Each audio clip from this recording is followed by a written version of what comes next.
What's up, Horde? We're back. This is another new episode of the show called The Breakdown, where I just get together with cool people in the music world, probably from the world I used to work in, the metalcore, deathcore, hardcore world, and I talk to them about the music I fucking know and love. And so today we have another Ohio artist. Today, this is my man Cody. Cody's from a band called Left Unsaid. Cody, how you doing, buddy? I'm doing all right, man. I'm doing all right. How about yourself? I'm doing all right, man. Just chilling, trying to get this podcast stuff done. We got the live show coming up Thursday. I meant to ask you, you want to be on the live show Thursday? I forgot to ask you. No, Wednesday, I have Wednesday. to work on. I would say I do have to work on that day. On Wednesday? Yeah. Okay. Well, we were doing video games. I thought maybe you might anyway. That's either here or there. But yeah, so you're from Ohio, right? Yeah, I'm actually from like the Akron, Canton / like Cleveland area. Okay, cool. So you're from a band called Left Unsaid. Tell us a little bit about yourself. Let us know the history of your band here. Well, my band originally formed in 2018. About it was like shortly after I graduated high school because I'm a younger guy. I'm 25, so I graduated in 2018, and I was just like, man, I want to be in a band. So I just I was going on all over different fucking sites and trying to find people. And originally our original drummer, Jordan, shout out Jordan.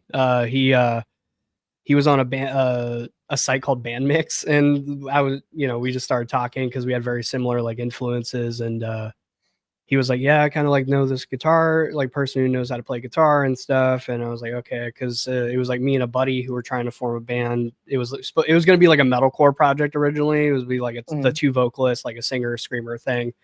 And eventually, like our singer had left, and after everything was all said and done, and it was eventually just me, our guitarist Luis, and our drummer Jordan at the time, and we were just kind of doing our own thing. And we were originally like, we had like solid members, and then we were going to play some shows in 2020, and then COVID hit, so we couldn't. Then the world ended. Yeah, pretty much. Like the world kind of ended and put everything to a stop. So we were just like, okay, well, I guess, this gives us enough time to really like refine what we want, what sound we want, really like really go for it essentially. And then in 2023 we actually made our live debut, just getting on just any show we could get. And we played with oh man, what was that show? It was Existing Exile was headlining because they were touring, and then they ended up going to Japan with Archspire, which was really cool. Oh, that's cool. Yeah, they went to Japan. I think it was like 8 dates or something like that. I don't remember the flyers on Instagram, I think. But Japan's anyway, so dope too. Shout out Japan. I want to go so bad. I want to go so bad. Highly recommend. Yeah, we did that, and then we got asked very last minute to play a May 4th show, which was really cool. It was at the Foundry, which was our dream venue to play. Dude, I was gonna say it was our dream venue to play because when you're a new upcoming band, you don't know what fucking venues you're gonna get. Like we thought we were just gonna do a lot of DIY, like basement shows, house shows and shit. Like, and we were cool with that. Like that's what we were fine with. Like we had no issue. It was just more of like band. Yeah, like it was just like whatever. And we did that, and we got asked to play the Foundry, and we were like, yeah, absolutely. And we played with Morning in May. I don't know if you know them. I like morning spelled like morning, like sad morning.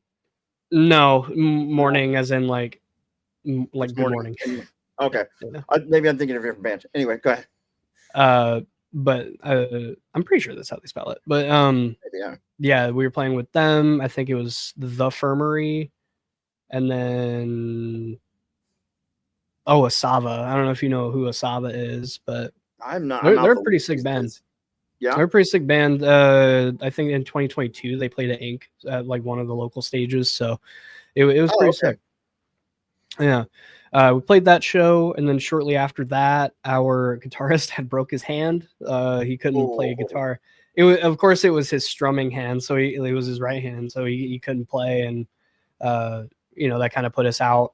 And then when he was all better, we ended up actually getting a show booked in October. We played October 13th with, it was the co-headline tour, or I don't know if it was a tour, but it was a co-headline show, and it was with Fight From Within and Exit Wounds. And we that's dope. Yeah, it was a fucking awesome show. Played with some really awesome bands that night. I don't remember, I think it was like For Absent Friends, Midwinter. Midwinter's sick, dude. Dude, I fucking love those guys. Those are real homies. Shout out to those guys. Those are Midwinter's dope.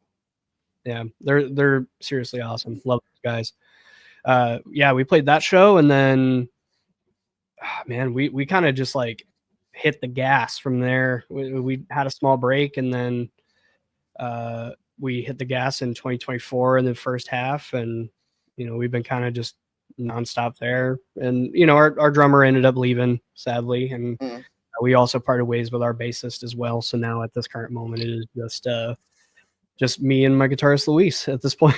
Wow, there you go. I mean, if you're in Ohio and you like deathcore, I'm sure we could probably hook some people up, get people together. It's always got to get people together. But that's sure. dope, dude. So you guys have a good little run, and you and Luis are still producing music and whatnot, right? Yeah. We're right now we've just been focusing on just like recording music and getting it ready for releases and stuff like that, and just really focusing on. Right? What's up? You went and recorded last week, right? Yeah. Not last week, but a couple weeks ago. 2 weeks ago. Yeah, it was like 2 weeks ago. For our upcoming release that can't say much about yet, but I'm super excited. I was gonna say, I'm super excited regardless, man. It's coming along really well. That's awesome. I love new music. Is like the one thing I'm still super obsessed with, like just from working in the music industry and doing like A&R stuff and management. Like wake up still every day and I'm like, I hit Apple Music up and like, what is out today? What is new? Which we talked about just the other day about all the new shit that came out in like the last 2 weeks that like I'm super pumped on. So speaking of influences, what are like some of the stuff? What are some of your influences? Like, what are you listening to nowadays? Like, or I know there's like a big proponent of like, I produce music, so I don't want to listen to like too much in the same genre, but like I really love shit in the same genre. I know there's a whole big proponent of like people that want to steal, like are openly like I take from every band I fucking love, or like I don't want to listen to anything, so I don't copy anything type of shit. So yeah, so like a lot of our influences we pull from is from literally everywhere. A huge influence on us in general is a lot of like new metal stuff, like Korn and Slipknot and like all those bands, like back in, especially in like the late 90s, early 2000s. Like we just love that type of shit. And we also pull a lot of inspiration from Body Snatcher, Boundaries, Meshuggah, shit like that. We absolutely love all that shit, and even some like hardcore influences for me. For us, Knocked Loose is a really big influence in like hardcore stuff. I really love a lot of hardcore stuff and deathcore stuff. So, but I also have a big soft spot for metalcore stuff. Metalcore has my heart always, but yeah, there's a lot of crossover these days. So, absolutely. Your way into different places now.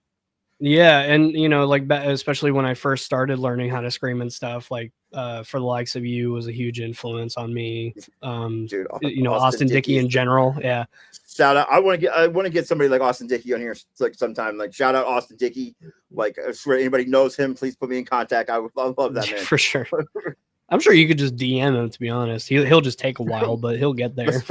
That's what I've been doing. Like I got like I talked to Fathom and I talked to you guys, and like I literally Kubla Khan on Kubla Khan, Texas, literally followed me and messaged me on TikTok the other day after I messaged him. I said, "What?" Nice. Like, I was gonna say Kubla Khan. We do take a lot of inspo from them too, because Kubla Khan's just fucking sick, man. Like, dude, Kubla Khan is man.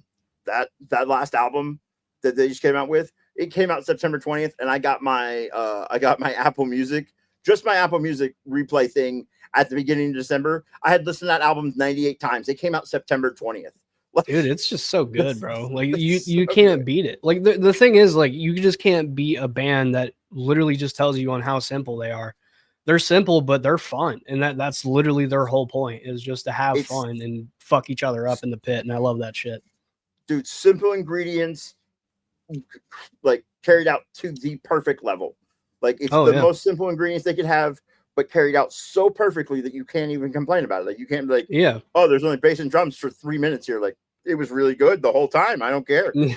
Yeah, pretty much. Like I love when they do bits like that because they do it tastefully. They don't do it in like they don't force it, and that's what I feel. That's why I like it so much. I would say because like it just feels organic. Like it's just like okay, so this would be fun to just leave only the bass and the drums. Just kicking it. Yep. Mm-hmm.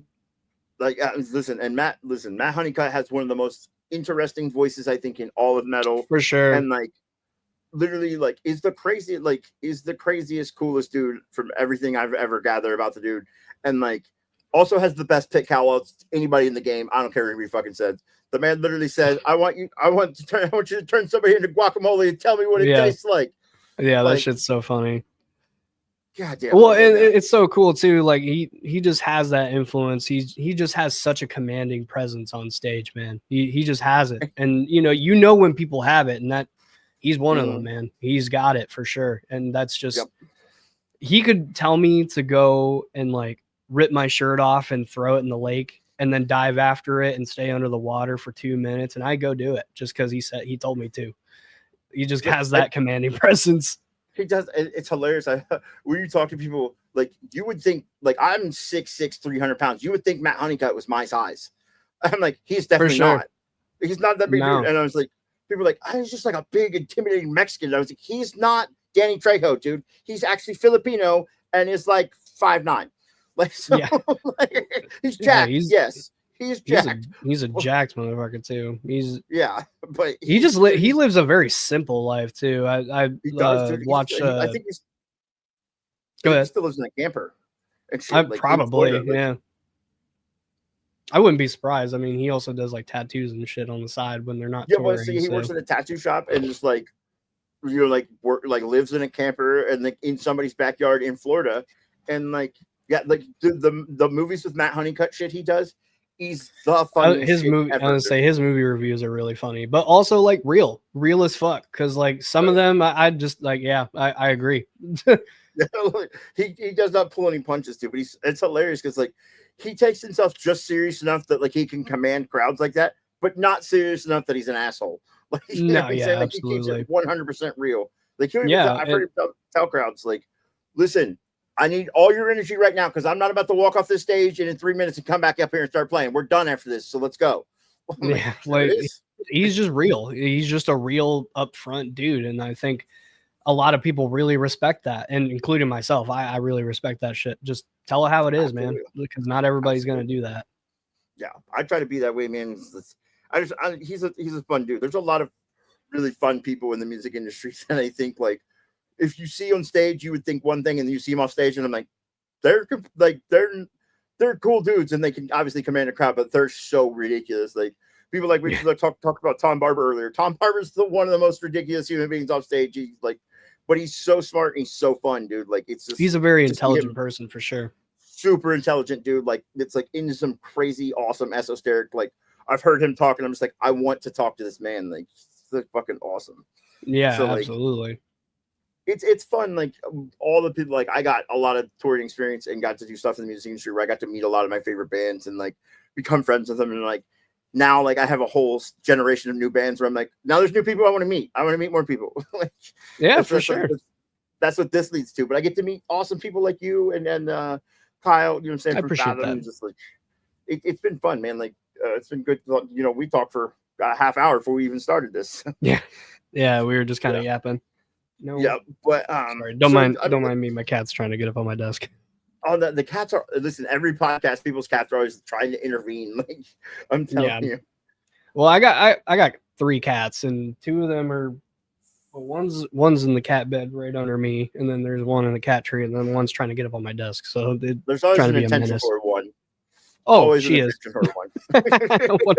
Dude, she's the only female cat, and she's like she's a tortoiseshell, so like she's usually got like the tortitude going on, but yeah, she's more orange than black cat for sure. Like she's a dumbass, but I love her so much. That's awesome. Yeah, my mom used to actually breed like show cats and stuff, whatever. So like, strangely, I'm well versed in cat culture. Yeah, she used to be the head of the ACFA in Ohio for a while. My mom's a great woman. Love her. Shout out Lisa. Shout out Lisa. Yeah, shout out Lisa. Yeah, but that's another fun thing. Like my dad secretly, I don't tell people this a lot, but like secretly, because nobody he knows that will care will watch this podcast. But like secretly, my dad listens to like heavier shit than I do. Loves like Kubla Khan and shit or whatever. It was like, but a very upstanding businessman type of guy. And so like he keeps it secret because they live out west in like Mormon country, and so like he keeps it very tight-lipped. But like I used to go out there on tour and stuff, whatever. When I go through there, like take bands through there, and like that was like how I got to pay back to my dad. Like, dude, meet this band. Like you'll love them. Right, like, for sure. That's a cool thing. I love that. Yeah. If I had that power, I'd be doing the same shit. Yeah, I got to I've only been to one concert with my dad, but like we got to go to Ozfest 2004. It was me and him and my sister. We got to see the original lineup of fucking Black Sabbath, which we grew up listening to. It's like my dad's favorite band. Iron Maiden, which was like one of my dad's favorite bands growing up. Pantera, like the Deftones, Rob Zombie. Yeah. Like it was like, but I was like, listen, if I got one concert with my dad, this is it. This is the one. Like, yeah, so absolutely. Very cool. 100%. Very cool concert experience. So, so what are you guys' plans going forward then with Left Unsaid? Right now we're just really just focusing on the releases and just focusing on really like our social media presence and just trying to grow ourselves. And, you know, we've also been trying to network and talk to other bands and just kind of grow in general, like just learn as much as we can. Cause, you know, him and I, you know, we take our band very serious when it comes to like the business side of things. Like I'm sure you understand what I mean by that, but like, you know, the business side of things, like we take very serious. We try to be as professional as possible and, you know, try to respond to everybody who reaches out. And, you know, I try to maintain our socials for the most part. I always have fun doing it. So I'm always just like, might as well just do it for our band page rather than mine. Right. You were one of the few people that like responded to me right away and was very cool. Yeah. And I was like, oh yeah, dude, this is definitely, it's like, I always tried to be that way because I did management and tour management and stuff or whatever. And this is like, people hear me talk and they would hang out with me after shows. And like, I'm like this normally, you know what I'm saying, in my everyday life. But like, then they would hear me, like they wanted me to do something and I'd like go in the other room and make a call or like talk to, you know, my friend who like my mentor who taught me everything that worked artery and stuff or whatever. And then I'd get phone, come back out and they'd be looking at me like, who the fuck was that dude? I'm like, that's the dude you pay money to. I'm the dude you party with. That's the dude you pay. Like, for sure. Oh, I get it. But yeah, I'm like, I can't actually be an adult. Sometimes I just don't like to be. Right, for sure. And I mean, for us, like we try to manage our band as well as possible. You know, like right now, like obviously because of lack of members, like we've been getting a lot of show offers, and I've just had to tell them like we're just not ready. Right. Excuse me. But we're just not ready for that. And all that fun stuff. But at least you're still fielding those offers, not just letting them go by the wayside or left unsaid. No. And like that was the hardest talk I always had to have with people. Like when I either started managing them or people wanted to work with me or something, I'd go, listen, I'm going to tell you this and it's going to hurt your feelings, or maybe it won't. I hope it doesn't. But if it does, like maybe you're in the wrong fucking job. Here's what it is. You have to do this like a job. You have to treat it like a job. There's going to be parts that are not going to be fun. They're going to seem like work. But most of the time, it's not going to seem like work. That's the fun part of it. Is like you can do something you love. It doesn't seem like work. But there is stuff that like has to seem like work because it is a job. You have to treat it as such. You know, like sorry, I don't mean to interrupt here, but like that's how we approach it. That's how we approach it. You know, like we approach it like the thing is like if you are serious about a band. Now this is my point of view. Now I could be wrong, but this is my point of view. If you are serious in a band, you have to treat it like a business. A business is an investment. So you're not going to see money right away. That shit, you are going to fork all this money and you are going to upgrade everything as the time comes and as time progresses. 3 to 5 years, bud. You're going to be it's going to take a long time. That stuff takes a long time. And it's an investment and you just have to really believe in your work and you have to work hard for it. And it's not always going to be easy. You know, it's not just a simple, you know, email to, for example, we'll use Earth Groans as a good example. Like before we had emailed them and was just like, hey, like, are you coming to Ohio anytime soon? We'll gladly open for you. Like, it's not always a simple cut and dry like that. Some bands you have to reach out to their manager and you don't have that contact information. Booking agents. Yeah, you don't have that contact. So, you know, you have to really work for it and, you know, build a name for yourself as well. Cause, you know, if you don't have especially by like word of mouth, especially like Networking word of is mouth half is the really game. huge, and networking is super huge. Like if you're not talking to other bands that you're playing with and like trying to not necessarily just be like, hey, like let's be friends, like put me on a show, but it's more like just organically build that relationship and just be like homies and be like, yo, what's up? Like, you know, just introduce yourself and Right. hang And out. people Like I that want to leaves work with. lasting impressions. Yeah. That leaves lasting impressions. And also that is in a very professional manner of like, oh, cool. So this dude just introduced himself to me and he's basically like representing this band.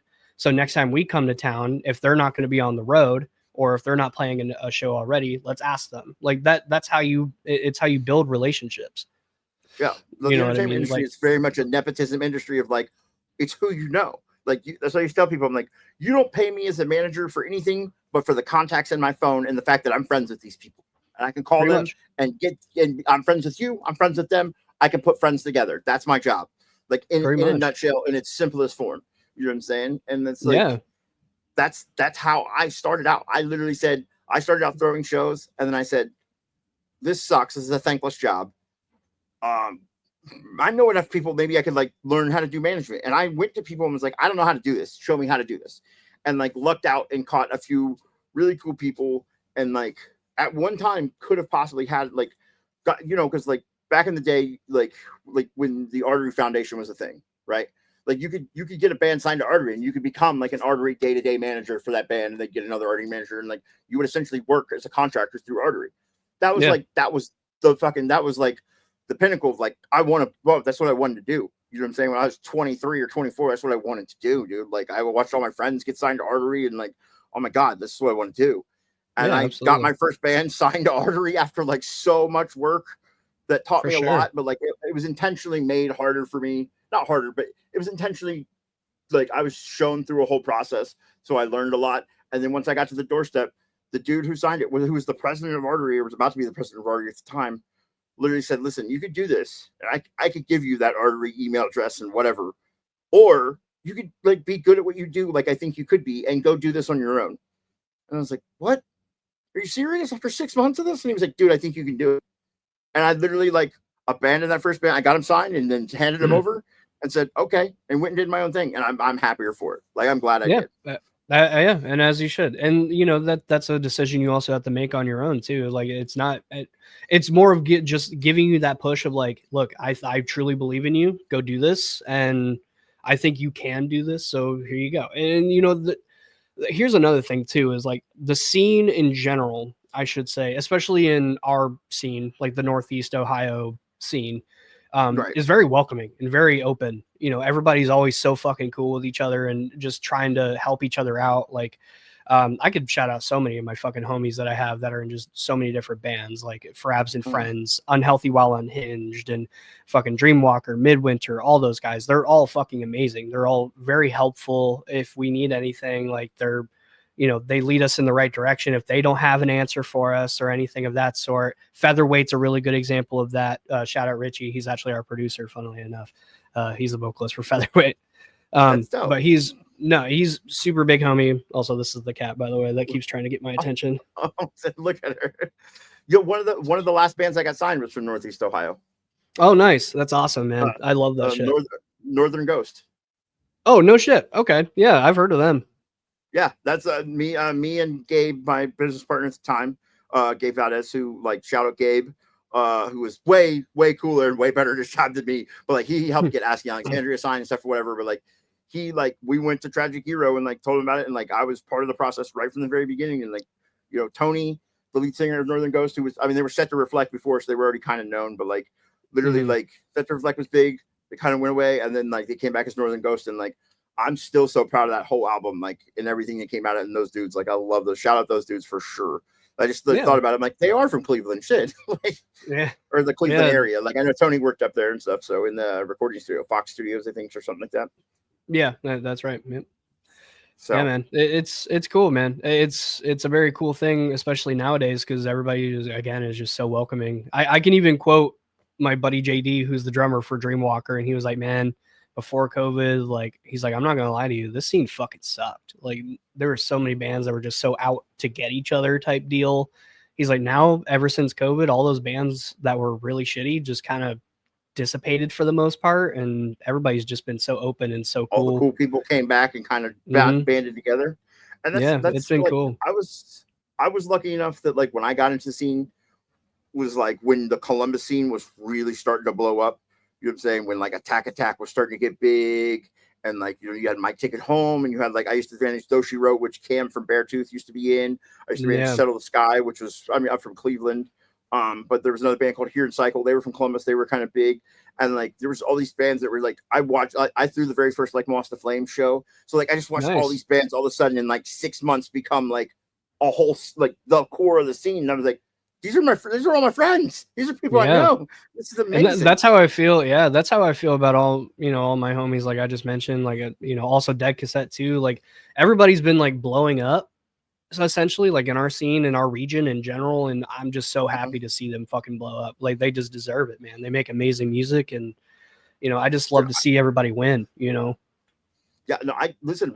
I've always thought that rising tide raises all ships. You know what I'm saying? Like it's much easier, especially in the entertainment industry, that if you got a whole sect of people, you're the same way. Like when the Devil Wears Prada blew up, and then there was Miss May I, and there was all these bands from the Dayton area, and then Columbus, and there was all these kind of the Plotting You as well, because they're from Dayton too.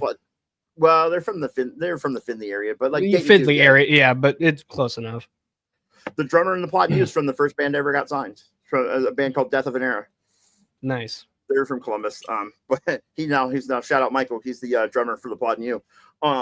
So like, yeah, like I just found out that Midwinter was from the Cleveland area or whatever. Yep. You know what I'm saying? Like literally, like I heard the new Midwinter album, and like somebody was talking about him, and like I looked and I was like, they're from Ohio, dude. This is crazy. Like because they blew up super fast. Dude, that album's so solid, dude. So good. Yeah, man. Dude, Billy, the vocalist, he's an absolute monster. His vocals remind me so much of like Ocean's 8 Alaska. Like, you know which album I'm talking about. I think it's Lost Isles, that album. Yeah. Like, you know those high screams and those like yells. Lost Isles is the one too. Oh man. Dude. Like very much that era. I love that style of vocal. Cody, who is the guitarist / singer, like he's an amazing singer too. He kills it live too. And he's also the second vocalist in Dreamwalker too. So I'm just like, man. Oh no shit. Okay. Yeah, we played a show with those guys I think it was like a boxing like death match or whatever, because it was supposed to be like Cleveland versus Detroit. We ended up getting to play the first day. It was a 2-day event. First day was in Cleveland, and the second day was in Detroit. But second day, we got asked if we could play both days, but we sadly couldn't play both days. So Dead Cassette took our place. But the lineup was for the Ohio bands, like the Cleveland bands, it was us, Dreamwalker, and Midwinter. And then the second day, and when they were in Detroit, it was Dead Cassette, Dreamwalker, and Midwinter. And then the Detroit bands were Engrave and Vexatious, which shout out to those bands too, because those bands fucking killed it. I have to check them out for sure. Vexatious, those are homies, man. We played a fest in last April, and I got Nathan, their vocalist, to come up and do 1217, the Body Snatcher song with us, just to perform it live, because that shit's just so fun. Listen, I love Body Snatcher so fucking much, dude. Body Snatcher goes so hard. They fuck hard.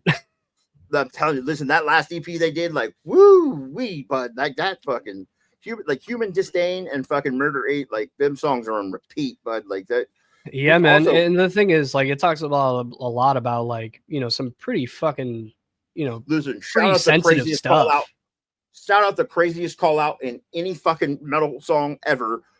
Fentanyl Made Me an Only Child. Breakdown. Yeah. Like, oh wait, what the fuck? And like the thing is too, like you can hear Chris, you know, their drummer, you can hear the pain that he just puts through that. You know what I mean? Like, because it's true. I was a heroin addict for 10 years, so I felt when it hit, I felt that one, like, oh wow, but like, I've been sober for 7 years, and he said that, and I was still like, yeah, bud, fuck me, dude, that's rough. Like, yeah. I mean, congrats on your sobriety, by the way. That shit's not easy. I know that. I know a lot of people who still struggle with that stuff, and you know, I try to be as helpful as I can, but you know, there's only so much you can do. It's a personal journey, and then like people have to make their own recovery. You know what I'm saying? Like, yeah, absolutely. So music is the one thing that like really helped me through. Music's the reason I'm still here today. So yeah, and I mean that's kind of what we base our band around too. Is like we talk a lot about a lot of like mental health and trauma and all that stuff. Cause you know, I've been, you know, I'm not trying to be the pick me type of person, but it's just more of like, I want to share my pain because what I was at one point, the person who didn't speak out and didn't talk about these things. And I want our band to be that, you know what I mean? Be that voice for others. That's a dude. That's a good thing. I'm a person that I didn't think I even had mental health issues until I was in my mid 30s. That's what I got the last time I used heroin. I overdosed intentionally, and then like I went and got mental health help and was in a psych ward, and like literally came out of it. And I've never done heroin since. Never even looked back. Never had a relapse. Never thought about it since.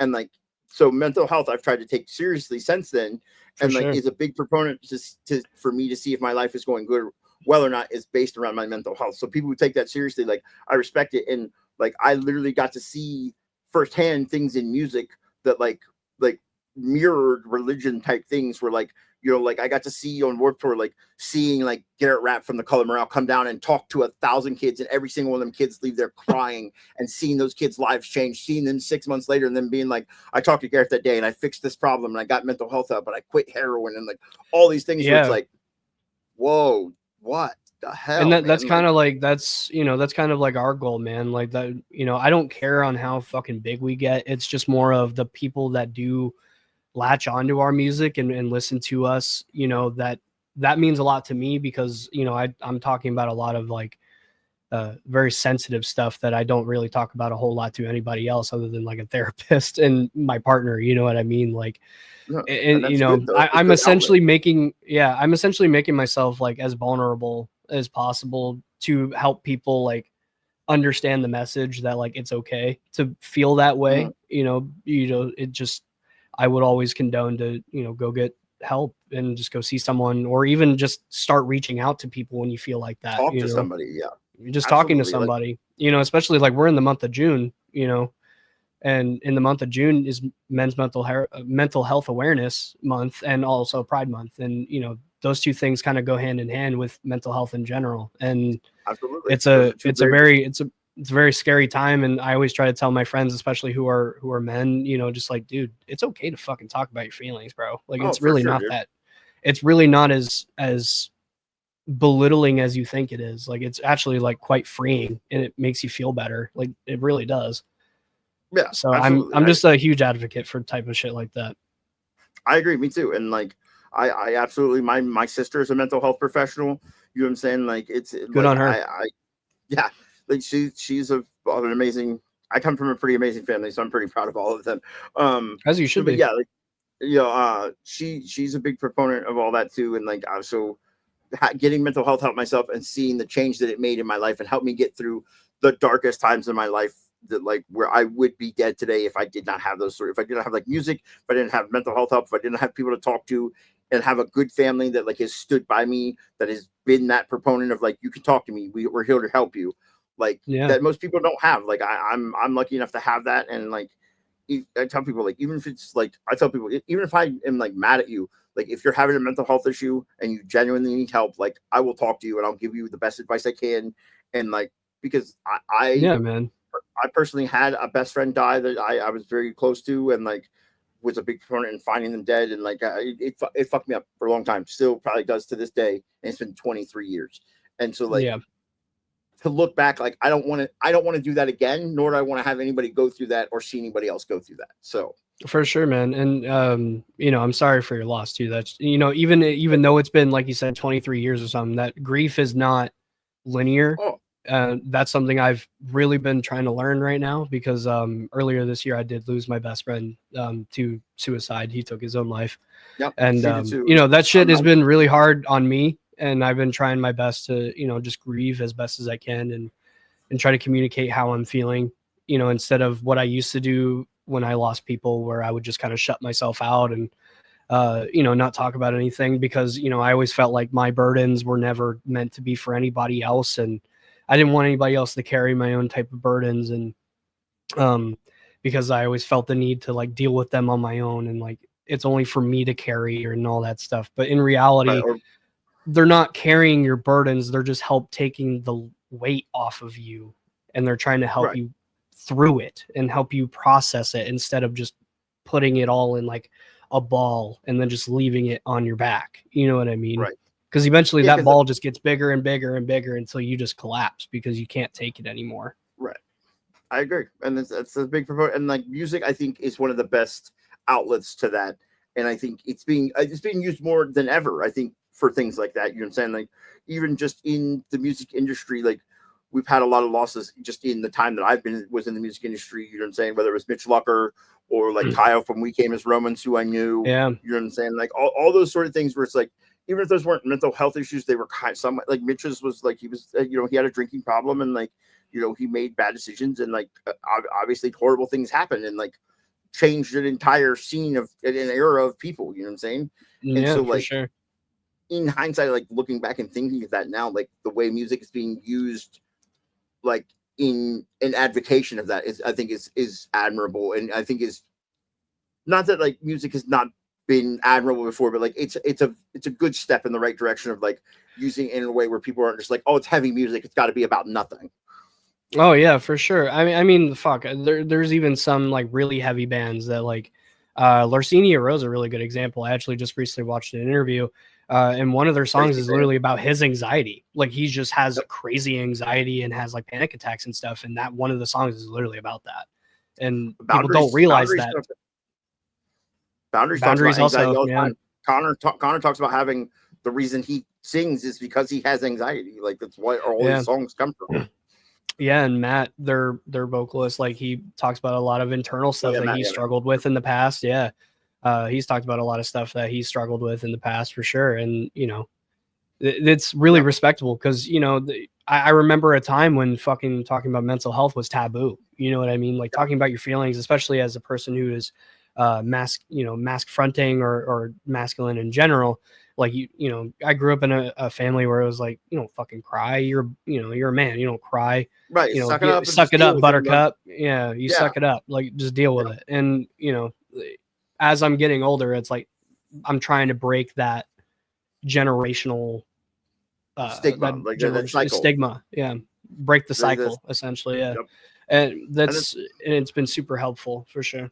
Well, I even tell people like, because I'm 42, right? So I'm a whole generation, like, essentially above you, but like I know a lot of people your age and whatnot, and like what I tell them, like, dude, you guys are getting like actual really helpful mental health help now. If I'd have got that, I would be a better person. I would be even better than I'm like the best version I am of myself in the last couple of years. I feel like I've reached a good point in my life where like I was the best version of myself ever that I've been.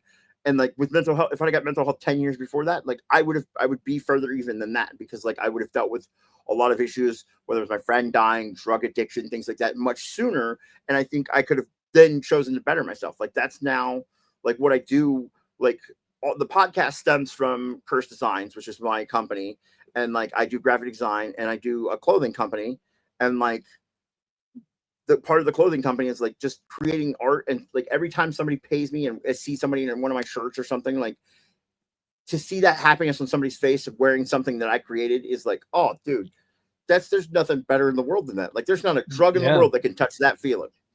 Yeah, absolutely. And that's how I feel when people buy our merch and stuff too. Like, whenever we have, because we have like our online store right now that people can buy, our merch. And, whenever people have bought their merch and like sent me photos or sent the band photos of them wearing it, like, dude, there's no better feeling than realizing like, wow, my music has actually been like touching people and like helping people. And there's no better feeling. Like, that's why I do what I do. And that's why I'm continuing to do what I do, because that feeling, the feeling of being able to help people, whether it's directly or indirectly through my music or them DMing me, and I'm able to, maybe help them through if they're like friends of mine, it makes me feel accomplished. It makes me feel like I actually like have a purpose in this world, and music is, Dave Simonik said it best when he said that music had saved his life and he is doing what he can to pay that forward. That's what I'm doing as well, because music literally has saved my life as well. And I'm doing what as best as I can to pay that forward and that's why this band exists. Like, it's to give people a voice that don't have that, or feel like they don't have that. And that there's no better feeling. I agree, and like literally the same thing. Like I spent a lot of time as a drug addict, as a former drug addict. Like I literally spent a lot of time bringing not happiness to people's lives, people I cared about or otherwise. Like, and then the ripples go out from there extensively.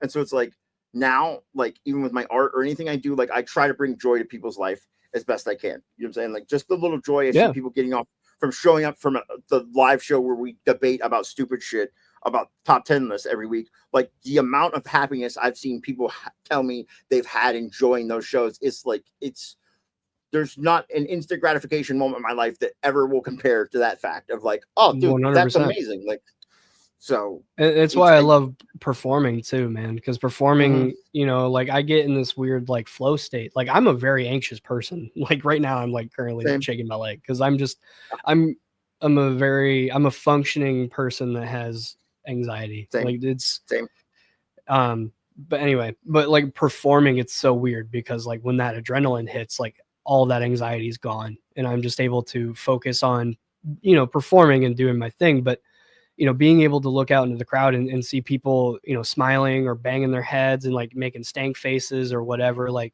there's no better instant gratification. Like you said, like there's just no better feeling than to being able to perform and just see people get enjoyment out of it, whether they understand the meaning under my lyrics or not. You know, it's still the fact of the matter that they were able to come out and support us. And also the fact that they were able to, you know, just enjoy themselves and be themselves essentially. right. And it's a funny thing because I think like, oh, bringing joy, like it's a weird feeling to realize that like, yeah, bringing enjoyment to yourself is cool, like in like instant gratification stuff like that. But like to bring joy to other people's life is so much more fulfilling in general. Where it's like, oh, that feels even better than just like me making something that I love. It's making something that somebody else loves that brings joy to their life too. Like, oh, For sure. that fills my soul with so much more joy. Like it's a great feeling. Same here. Yeah, it's amazing, man. It's why I continue to do what I do, and I'll never stop. Like it's Absolutely. music has been a part of my life my entire life. So like it's Same. all I know, and that's I'm just gonna keep doing it, whether it's with this band or some other band or whatever. Like I don't care. I'm gonna find a way to keep doing it because it's just what I enjoy. And that's awesome. It's super awesome to know and do, and like that's what I love. Like that's why I love talking to most musicians, and like especially even like in the deathcore, like metalcore scene or whatever. Like some of my favorite people. Like I tell people, I'm like I've gotten to meet like some of my actual heroes in life. You know what I'm saying? Like, you know, Yeah, man. and like talk to them and meet them, and like I'm like they're cooler than I could ever imagine. Like as much as you build somebody up in your head, so sometimes you meet some of these people and you just go, "Holy shit, they're even cooler than I could thought." Like because they just that's sorry, I don't mean to interrupt, but like that's how I feel with like a good example is Kyle Medina from Body Snatcher. Like to bring it back, I've met him a couple times and he is just one of the kindest dudes. And even the fact that Richie, like I mentioned before, the singer of Featherweight and our producer, he's actually really good friends with Kyle. And one of the shows that we played, Richie had recorded us playing 12-17 and sent it to Kyle, and Kyle just, you know, basically told him to tell us that he felt very honored and that we basically like did him right. And that was like the nicest thing I've ever seen, you know. That's a hero of mine. So like the fact that I got, you know, kudos and like, you know, respect from him, that means a lot. Listen, dude, I love getting like to do that. Like me and my ex-wife worked with a drum line, and we did an entire Pierce the Veil indoor show with like the color guard stuff, whatever. They did Kissing in Cars with Boys, and like that was the whole show. It was just that song, and they did a whole show to it or whatever. And like I was like, well, luckily enough, in 2016, I was at the APMAs and did part of Work Tour and stuff or whatever, and like literally got to hang out with Vic from Pierce the Veil, like, and get hammered drunk. Him and Maddie from Memphis State Fire, Third Eye Blind. It was a crazy night. I'll tell you the story sometime. But like, literally, like, got to hang out with Vic, and I was like, I think I can get a hold of Vic, and like, got hold of him on Instagram, and literally got to show him the show, and he got to like send a message to the drumline, and like, dude, this is amazing. Like, I can't believe you guys did this. And they were all just like, oh my god, Vic reveals the Veil. Like, and it was just like, to bring that to somebody else, just the same with like getting to have my dad meet bands, or like, you know what I'm saying, like that sort of thing, just like bring that sort of special thing that I get in my world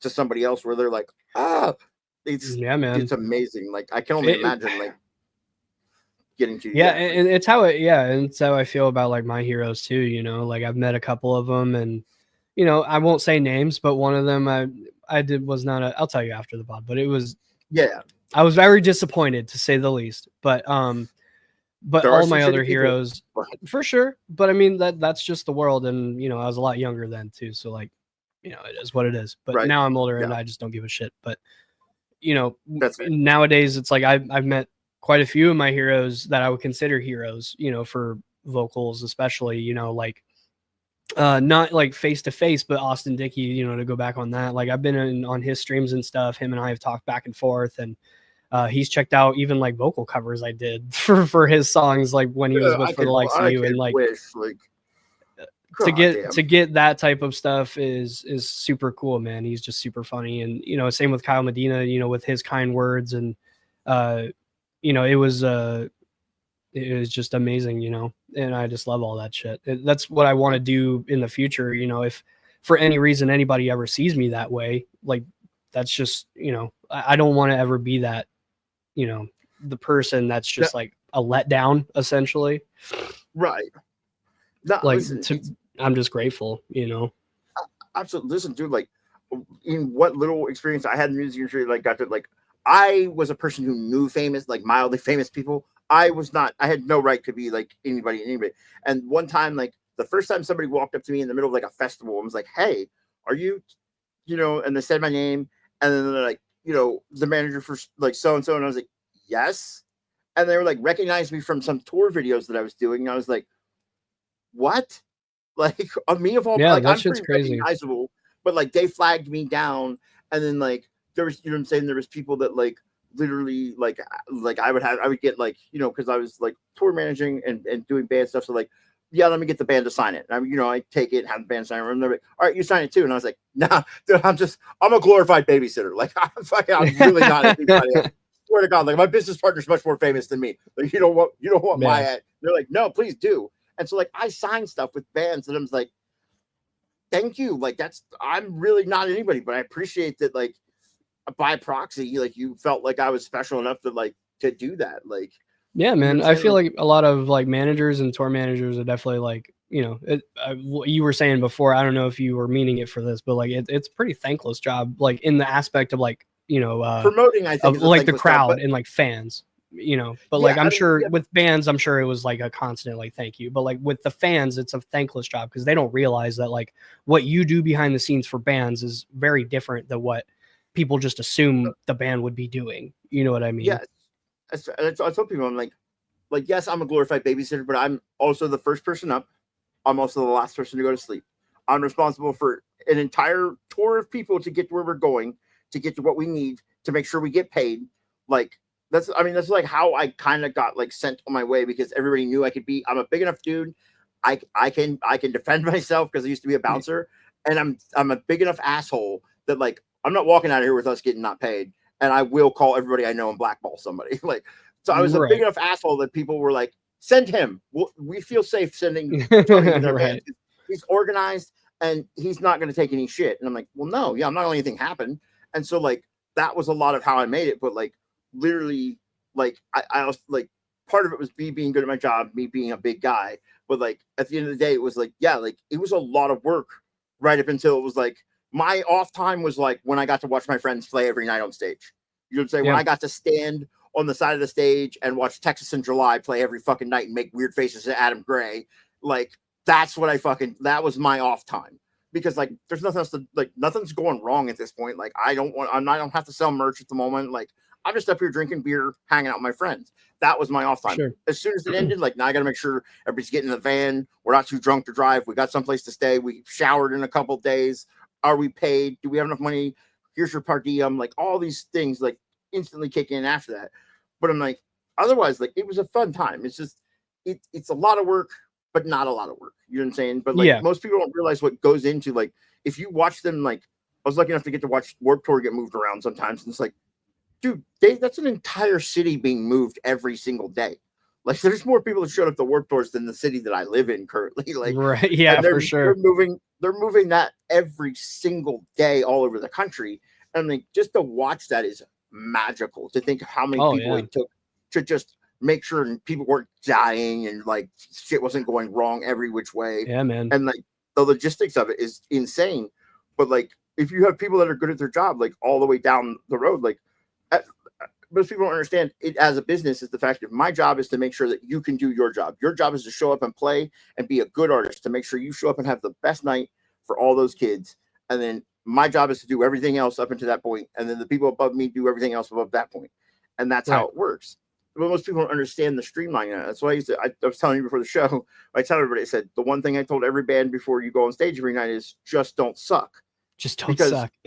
That's it. And like, you don't have to play the greatest show you've ever played, but these kids will think you do if you don't suck. Like, if you don't go out and all 4 or 5 or 6 of you bomb, which very rarely happens, like, as long as you don't go out there and bomb, like, dude, we're golden. These kids are going to think you're golden gods. Yeah. And like, I mean, as a person who goes to concerts and stuff like that, like, you know, seeing like all those bigger bands, like, I'm sure if you were to, you know, they would be like, oh man, I fucked up here if it was like a recorded set or whatever. And then, you know, as a casual listener or a concert goer, they're just like, I didn't even pay attention to that. You know, like, I thought they did amazing. Like, I thought it was awesome. Like, you know, it's stuff like that. I can tell you some story. I'll tell you off the podcast. There's a couple of Ohio bands where, like, especially the lead singers, like before they got on stage, I was like, I'm going to get fucking fired because they're not functional even as human beings right now. And then as soon as they hit stage, they kicked it in, and it was like nothing ever happened, and nobody ever knew. Yeah, and it was just like, whoa, dude, like, and that's where it came from. It was like, dude, if you just show up and do your job, I'm doing my job, everybody's happy. These kids are here to do their job, we're all good. For sure. And it's also like to kind of backtrack a little bit, because you were talking about like signing and stuff. That's also a crazy feeling too. Like, I've had a couple of people come up and ask me to sign stuff, and I'm just like, what the fuck? You know, like, that shit just blows my mind that people just want that, you know, like, I'll never forget the one thing that I will take this to my grave and be very, very grateful and happy for it. There's a fan, a couple of fans, I should say, that had come up to us after we had played, and it was during changeover, so, you know, everything's kind of quiet, but like, you know, there's music going, but like, it's all quiet while everybody's setting up. And we had just finished playing and got all our gear out, and, you know, we're all kind of chilling, and you know, this dad and his little boy just comes up, and, you know, he's just like, hey man, like, you know, my son wants to have like one of those like screaming contests with you. Like, it was the most like cute thing ever. And, you know, the dad had, you know, recorded the whole thing, because and we did it, and I just like let it. I thought it was so funny and so cute. I was wearing a Ghostface hat, because that's kind of like my whole shtick on stage. I like to wear a lot of dad hats.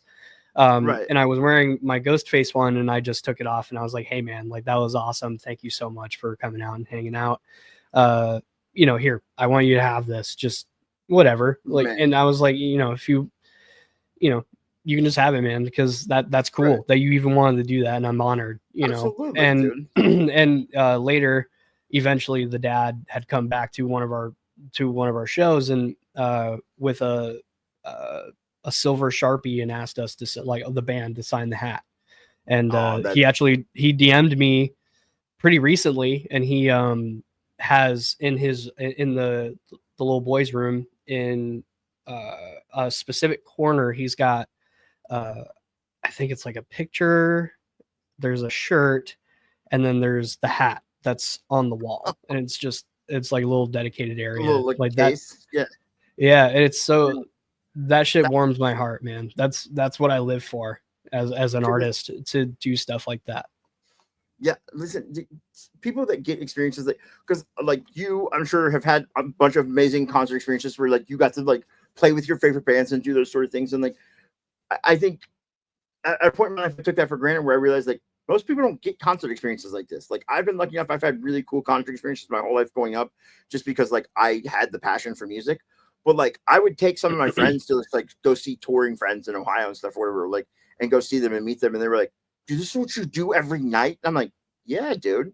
They were like, oh my God. I'm like, I know. Listen, I'm like, I tell people, I'm like, I'm a secret fanboy. Like I'm the biggest fanboy. So, like, I just have to pretend like I'm cool around my friends here because like I don't want to seem like a super nerd, but like I nerd out all day long when I'll be I'm texting other sure. people like, dude, like I listen, Phil Bozeman from Whitechapel. I've been around numerous times. I still have said about 6 words to that man in my whole life. Like, hey Phil, how you doing? And then I turn into like a little Asian girl, and I don't know why, but like there's just a few people that I get around, and I'm like, hey, how you doing, man? Hey, Yeah. and like I don't know what to say or do because I'm such a fanboy that it just like overtakes me. Where I'm like, That's how I felt with Dan Watson for sure when he was with Enterprise Earth. Oh man, he's such a nice guy. He's so humble and so kind, and getting to meet him was super cool.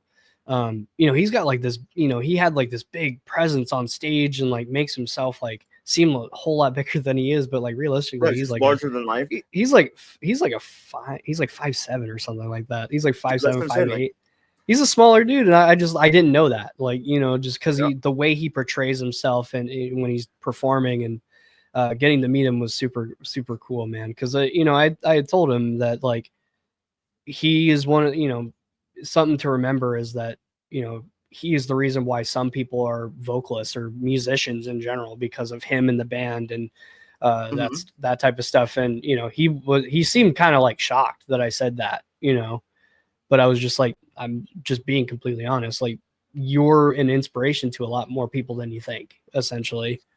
And he's just super kind, super humble, and just love that dude to death. I wish I could talk to him more. But like I had that same feeling as a fanboy where I'm like, oh my God, I don't even know what to say to him. Like, what do I say? Because it's intimidating. Yeah. Do people think the same thing about Phil Bozeman? Like, if you ask people how big you think Phil Bozeman is, you would think they would think he was Mitch Lucker size, like he was my size. They're like, oh, he's like what 6'4", 6'5"? Like, dude, not to call the man a short guy, but he's not a tall guy. I can tell you that. Yeah. But like, he sounds bigger. He sounds bigger than the world, man. And like, dude, that's what people think. I'm like, it's insane, dude. Like, I genuinely believe that man is not a man. I think that is a monster just in disguise, bro. There's a real live demon that lives in that guy. Yeah. Nicest 100%. Human being ever, though, dude. Sweet dude. Yeah. That's what everybody says too. Like everybody I've talked to that's met him, they're always just like, yeah, he's like a super nice dude. Like super just humble, nice, just super chill. Nicest human being ever. Very funny, super nice dude, man. All the dudes in Whitechapel are like when you hear them, you're like, it's a wall of hell coming at me. And then you hang out with them and they're just goofy dudes. And you're like, oh, this is so different.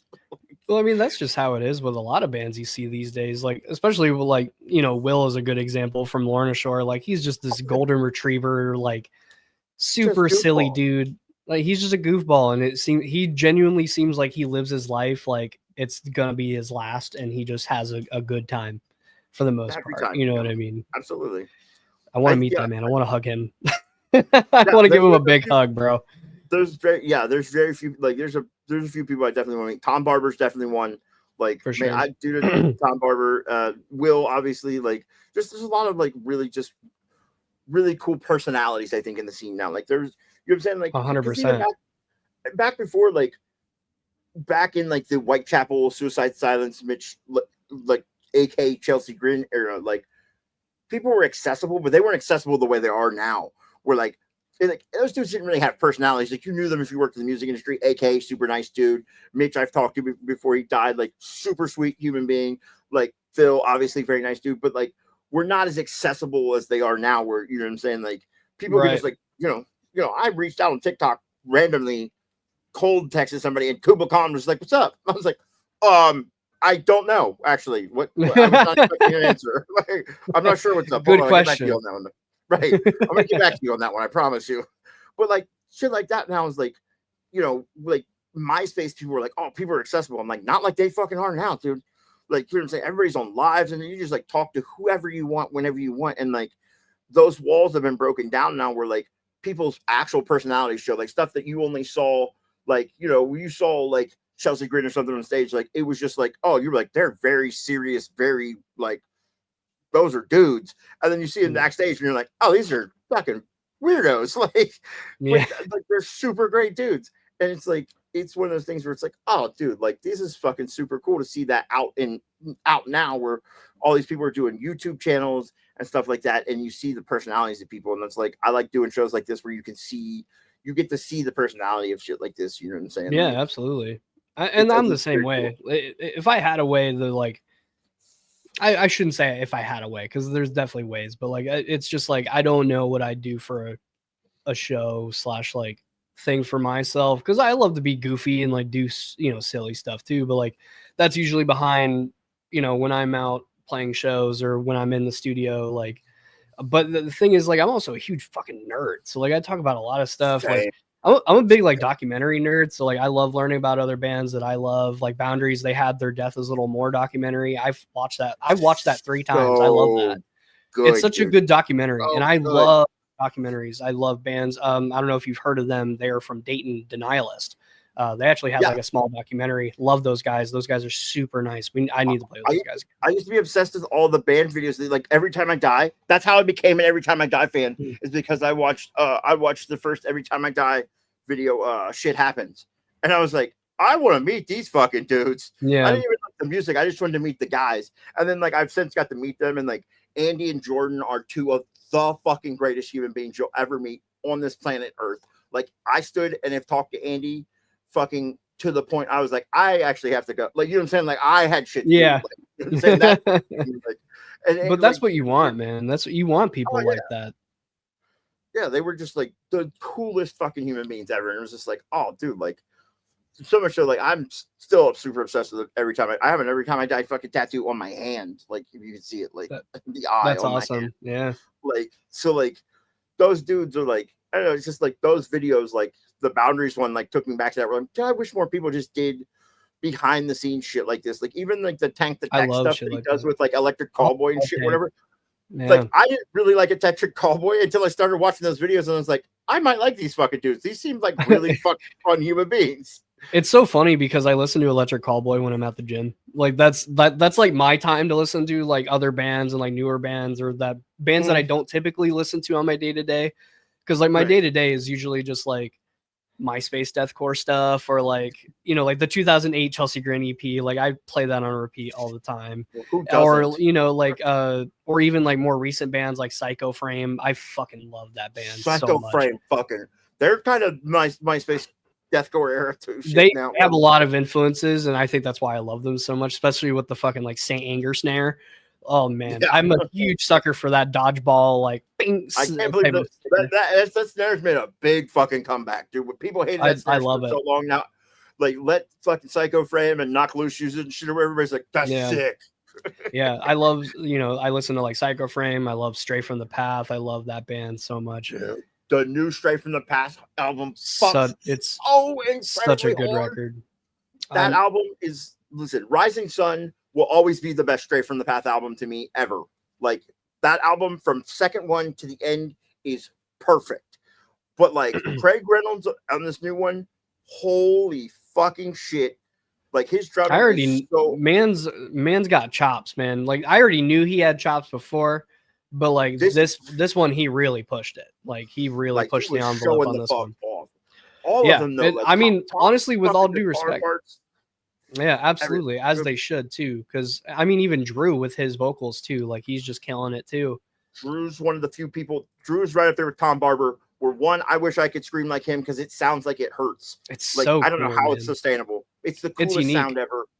It's very, but like it's just one of those people that I want to go. I want to meet him. Like I don't like. Ever since the first time I heard Stray from the Path, I said I don't know who that singer is, but I go. I want to fucking meet him, dude. Well, it's funny too because like for me, I didn't start listening to Stray from the Path until a couple years ago when I started listening to the Downbeat podcast with Craig. And that I love that podcast. I think he's so fucking funny. That podcast is fucking top tier, dude. Like that dude is so good at what he does. Like I wish I could be half as good at what he does. Like he fucking dude, same here. Like same here. I agree. And like I want to meet him so bad. I just want to just like talk and just hang out have a with beer him. with Craig and just talk. Yep. Yeah, pretty much. Just go and have a drink and just hang out with him. Him and Tom both. I think there would be so much fucking fuck shittery to happen if that were the case. But those dudes have to be the funnest dudes to tour with. They all sound like and they're all like my age. You know what I'm saying? Like they're all like in like Craig's like I think 40 or something, like 38, 40. He's like in his 30s, yeah. Yeah, like Tom's like in his late 30s. Like Tom's like a dad and shit. Like, and like I'm like the other day, I thought like tour manager for multiple bands. Like, I don't know how that man sleeps. I know. I'm like, because he's got little kids and shit. I'm like, dude, and that dude's out there just ripping it. Like his guitar, even the bass lines on this new album is just like, oh my god, dude. Like, oh yeah. And they did a feature with Poison the Well, which fucking bravo on them, dude. I was gonna say, I love that Tom is managing so many cool bands like Poison the Well, which I didn't get into Poison the Well until I started doing like deep dives on like the older metalcore stuff. I was actually lucky enough to be like a fan of Poison the Well in like 2006 when Poison the Well was top of the game. Like pop, like, just popping. Yeah. That's awesome, man. Because like again, I was too young for that type of stuff. I grew up in a household where like I grew up in a household with like just music in general in the house, but like it was just everywhere. The only thing that didn't really get played a whole lot was like death metal, mostly just because my dad wasn't like super into like, he used to listen to death metal, but he doesn't anymore. And when I was around, when I was born and stuff like that, he didn't play that around us. It was more of like alternative, like heavier rock and some metal stuff like Mushroom Head and stuff like that, Cleveland Natives. Stuff like that. Like that was the kind of stuff I grew up around. Nirvana, especially like grunge music and love Nirvana. Special place and that type of stuff. And I it's just so funny to me because like I realizing like when I was around that age of like 5-6 years old, like some of the coolest bands were out at the time, like especially metalcore bands like Poison the Well and stuff like that. It's just crazy to think about. Dude, like I just was talking about somebody the other day, and they were talking about like albums that like still hold a special place in their heart, and like you're probably too young for this, or like bands they wish got back together. And there's like a lot of bands that like At the Drive-In got back together, which was like a dream of mine, and like shit like that. But like, there's a band called Drop Dead Gorgeous.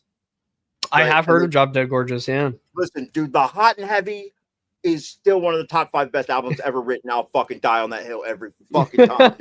And that's the one band where I'm like, every other band can figure out their problems, but Drop Dead Gorgeous can't. God damn it. Like every time, dude, like, like it's just cool to see bands. Like, sorry. I don't mean to keep interrupting you, but I just love seeing that where like bands that were around more like in the like MySpace era, start to kind of come back a little bit more, like Float Face Down, like they kind of came around a bit more. Actually just Kyle Medina, to go back on talking about him, but he just recently did the reunion show that they did for Float Face Down because I don't know if you knew this or not, but Ron, their original vocalist, passed away in like 2017. And yeah, he passed away in 2017, like pretty suddenly. And Kyle Medina actually like had gotten offered to perform a couple of songs for basically like his memorial show because that was going to be the like last ever Float Face Down show ever. So they asked like Kyle and a couple of other vocalists, and that's actually how Kyle Shope, who used to be in Float Face Down, got to be in Body Snatcher as well, funnily enough. Is when they broke up. Yeah. But they just recently did a like reunion show, and it's just cool to see like the members from Float just kind of come back together for the most part, except for obviously Ron, rest in peace. Because like I started listening to Float Face Down because of like Body Snatcher and like his obsession with like these older like MySpace deathcore bands. That's how I found Float Face Down and King Conquer and like stuff like that. It's crazy too, dude. I would love to see King Conquer come back together, but I don't think that's happening. It's funny. The Dickie Allen, fucking Jared Dines did a show about like they did like a bracket of like 36 or 32 bands that like which one would you want to come back if they like broke up bands that which you would want to come back and make new music. And like I think Every Time I Die won, but it was like it came down to like Every Time I Die, The Chariot, Glass Cloud, and fucking something else. And I was like, dude, listen, you could give me any 3 of those last bands and I want it right now. Like I'm still so obsessed with the the first Glass Cloud album. Oh man. I don't think I ever got around to the Glass Cloud, but that's still cool, dude. Man. I'll have to check that out. Yeah, like because like Well, I mean, you probably missed the Tony Danza Tap Dance Extravaganza era too, didn't you? Yeah, I did. Yeah. I did miss out Dude, on that listen, one. which was such a crazy thing to see old women show up at shows thinking they're about to see Tony Danza and they see a mathcore deathcore band. Like, Yeah. It's oh such a my silly god, band. I dude. love that band. Yeah. Like, and so like then like Josh Travis, who I think is like fucking such an amazing guitar player.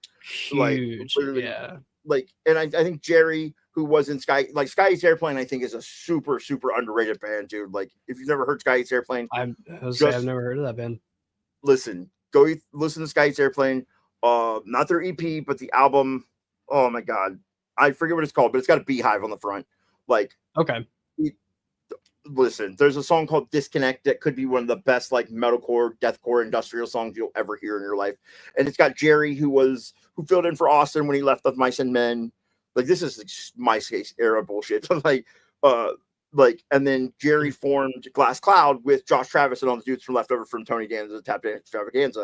And then Glass Cloud did The Royal Thousand, which is their album. Then they did Perfect War Forever, which I think is a great EP. And then they broke up. And then Josh Travis and those dudes went and joined Amir. Oh, no shit. Okay. That makes sense. So like, but yeah, so all the new Amir stuff is the Josh Travis stuff. So it's all kind of that's kind of the lineage of Josh Travis, like with all that shit. But like, dude, he's such a crazy, crazy good guitar player. And it's all that kind of crazy absolutely deathcore stuff. So yeah, that's how I feel with like Jason Richardson too. Like especially when he was in Born of Osiris as well, like back in the day, like that man, and even like Chelsea Grin too in like 2010 era, like the intricacies that man can do with that guitar is absolutely insane to me. I don't know. Like, some people just have it, you know what I mean? Like, it's crazy. Just like who's the one dude from Veil of Maya? Marco? Yeah, dude, like Veil of Maya, like, and this may be a hot take, and I catch so much shit for this. New Veil of Maya, to me, better than old Veil of Maya. I'll die on that hill too. I mean, that's not a bad hill, because like I'm kind of on that fence, but I still really love like their old deathcore stuff. I love old Veil of Maya, but Lucas, much better vocalist.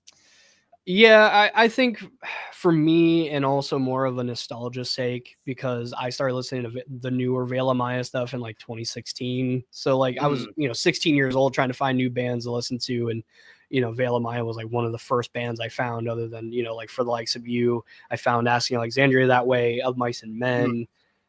Those like metalcore, more scene bands, like found a lot of those around that time. Yeah, pretty much. And like that was just something special, man. I love that album, the Matriarch album. That's like my favorite album from them.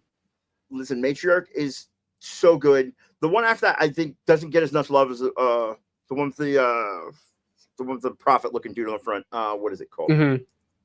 You know what I'm talking about? Yellow. I know which one you're talking about. Yeah. But to me, the culmination of it was Mother, their last album they just released. Like, that album, start to finish, fucks so incredibly hard, dude. Like, the first time I heard Synthwave Vegan, like, it fucked my whole life up, dude. Like, I was obsessed with that song until I played it till it was dead, dude.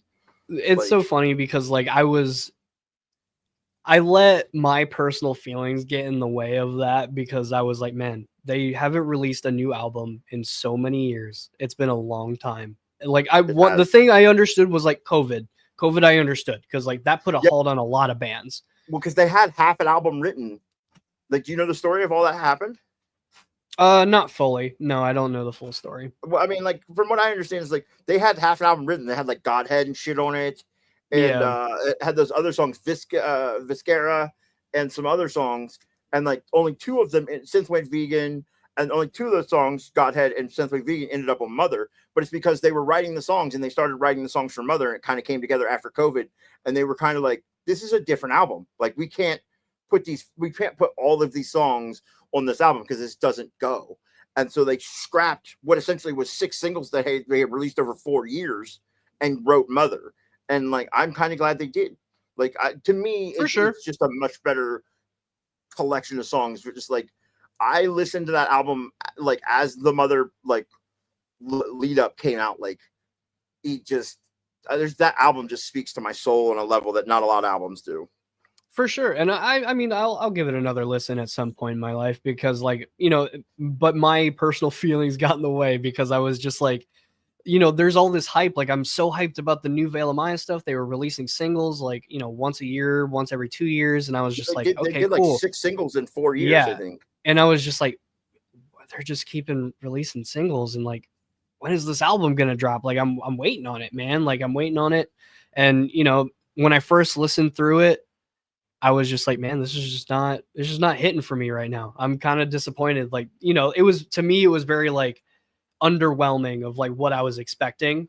But that was Right. because I put too high expectations on it. You know what I mean? Like, art is it's very Subjective. opinionated and very subjective. So like you know, what your vision of art can be completely different from mine. You know what I mean? So it's like, for me, like, I mean, granted, like I said, I'll give it another listen because I don't listen to just an album one time and be like, yeah, it was all right. You know, like it's I give it a couple times because sometimes you just need to give that band that second chance because sometimes it might be your favorite songs. You know, like that's how I was with Sleep Token for a long time. I was just not a big fan, just didn't really care for them much. But when then I heard Granite and it changed my motherfucking life.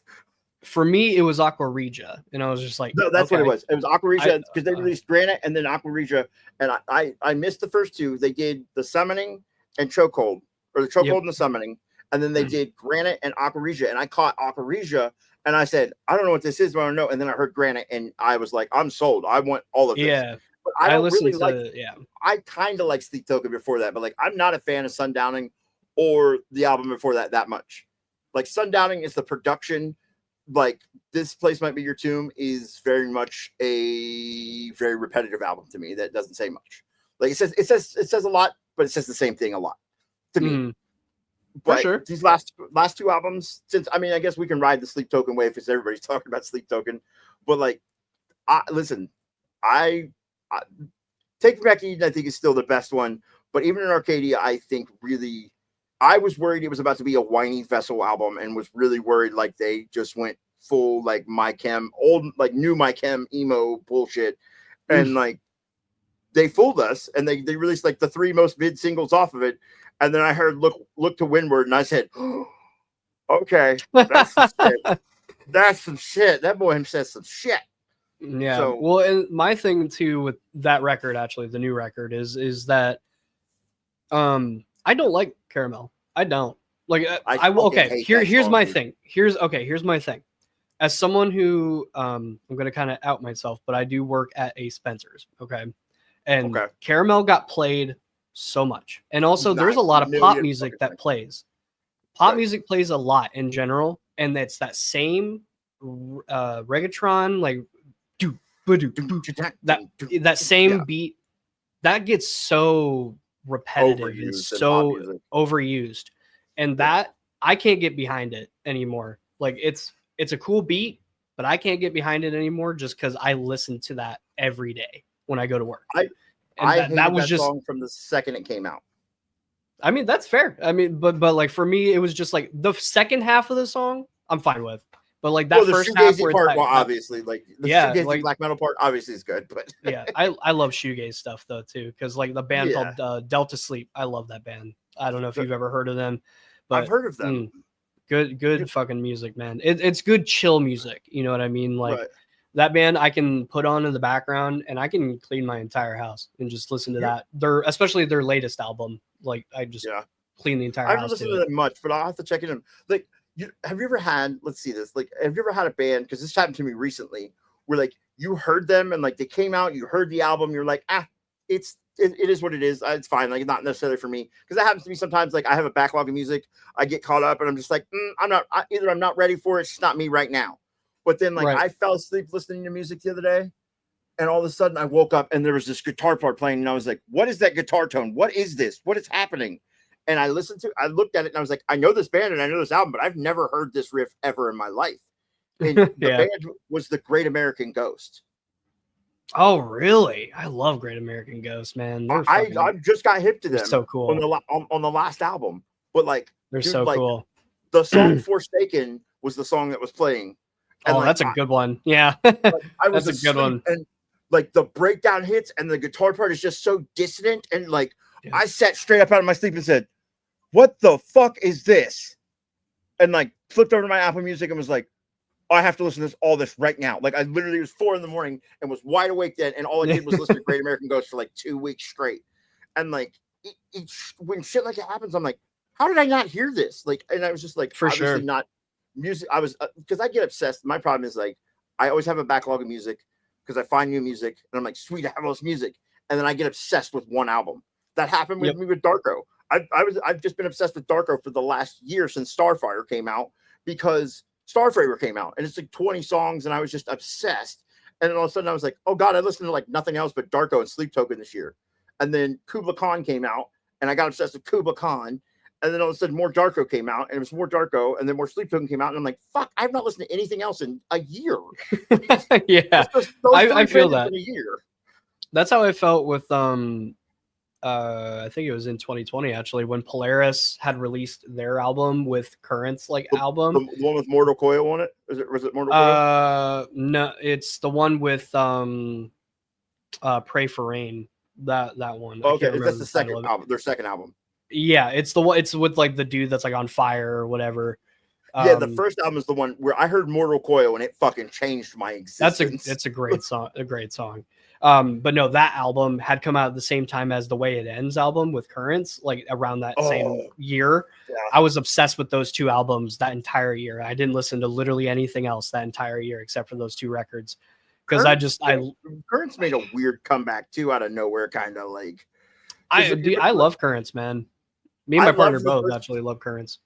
I listened to Currents back on like the first EP, right? And I only caught Currents because I knew the dudes from This of the Apocalypse really well. Ricky, the lead singer, was like, they came and played like a New Year's show for me. Like Ricky stayed at my grandmother's house. You know what I'm saying? He's in Eyes Nine Kills now, which is like I have tattooed on the palm of my hand. I don't know if you can see yet. Like, nice. One of my favorite bands ever. He's in that band now. It warms my heart because I love them and Spencer so much. But like, I knew those dudes so well that like he did a bunch of producing, so he would always send me bands he was working on, and it was the first Current thing, and he does a feature on it. So I always listen to all the Ricky features, and I heard that band, and I was like, oh, these are dope, and then it just like disappeared into the ether, and then that album came out, and I was like, this is different, okay, like, and then the last album they did too was just like, damn, they're fucking really trying to bring some heat now, like they're fucking really stepping up the game. It's a band I've yet to see live, and I want to so bad. Me and my partner is a huge fan of them, like has been following them like since then, since the EP, and he just loves them to death. It does. And he's been following them forever, and he's seen them a couple times, and I want to see him so bad. I can imagine they put on a really fucking good show. Like I've seen live videos, man. They have a really good live show. That's speaking of This of the Apocalypse. I don't know if you hip to This of the Apocalypse. No, I never got around to them. No, they were part of the Lancaster fucking boom of, you know what I'm saying, like the Lancaster, Pennsylvania, because August Burns Red, this the Apocalypse, fucking I the Breather, fucking Ace Augenstein. Like there's like 6 bands that were signed from that fucking town over there. And so like I knew most all of them except for August Burns Red, and I got really close with this dude from This the Apocalypse before Grant left and shit. And like Ricky is one of the most solid human beings ever. And their last album is one of my favorites still to this day too, which if you listen to it, I highly recommend. Like it's a really top tier album from front to back too. Yeah, I'll have to give them a listen. Yeah, but like they're really like one of those really kind of intricate. They're like August Burns Red, intricate metalcore, but like, you know what I'm saying, a little bit more singing, singing and stuff or whatever, not quite as heavy as August Burns Red. Like, yeah, but you could still all tell every single one of those bands. You go, oh, that's from Lancaster. They're from Lancaster. Like they're literally all from that area. So like, they're all fun. So like, I don't know, like just bands like that. Like I don't know, looking back on them, like to see bands like that kind of make a comeback around like that, like Currents and shit or whatever. Like it's really cool. Yeah, man, it's cool shit. I just love music, man. Like at the end of the day, it's just music. There's like 6 people that care about how nerded out we just got on the music industry for the last 2008 to 2000 now. Like, hey man, that's cool. That's the thing. I don't ever get to do this because like I have such a repository of like bands from like, especially the era from like 2008 to 2018 when I was like super involved and stuff. You know what I'm saying? Like it's just like, man, dude, looking back, like the stuff I got to see and do, like to see like Knock Loose on the Full Sail stage at fucking Warped Tour a bunch, and like seeing Beartooth. I still kick myself in the ass for not seeing them because they were on what year was it? I think it was like a 2017 tour, or 2016. Yeah, it was the 2017. Yeah, yeah, and I saw them and I was like, I don't even know what Knocked Loose is. That doesn't even sound like anything I'd be interested in. And like 2 years later, funnily enough, finding my guitarist Luis had sent me, what was it? Mistakes Like Fractures, when they released it, the single and the video, and I was like, dude, what the fuck is this band? This is awesome. So, and like he was like, I was lucky enough to found them with Laugh Tracks, and I was just like, my dad called me actually and was like, have you heard this band Knock Loose? And I was like, I have, and he was like, dude. I was like, I know. I already know. Like Laugh Tracks went so hard, and then like, dude, still, like I wrote an entire, like, because I had a book contract for part of my time, like probably 10 years ago, I had a book contract. And one of the stories that I started to write before my book contract got canceled was a story called "And Still I Wander South," and it's based on fucking the title of "Still I Wander South." Like, and so like literally, like I like that fucking album, that whole album, all their shit. They've just been getting progressively better. It's insane. They are. They're and it's cool because also seeing like like Isaac, for example, their guitarist, like seeing him be more comfortable with like what he wears on stage too is super cool to me because like like he's wearing skirts and stuff on stage, and I find that tough as fuck. Like hell yeah, dude. Like dude, wear what the fuck you want. Wear like whatever, bro. Like whatever you want to do, man. I don't give a shit. Like in the metal scene, cool. Wearing fucking bibbed overalls, just killing it. Like, yeah, man. 2019 when he was wearing the fucking overalls was crazy. I was like, man, these guys really are from the South, huh? Yeah. I'll never forget because I saw them live and I thought I broke my nose at that show because they played at the Agora in Cleveland. And I'll never forget it because Brian had said, oh, what did he say? He said something about the last time that they had played at the Agora, there was a blizzard happening and they played in the fucking supply closet. And I was like, that is crazy that y'all did like the smallest room in that motherfucking place, dude. That's what he said. He was like, it was like the tiniest room. I swear to God, I didn't even think there was people allowed in there, let alone bands. And then like we're playing in there.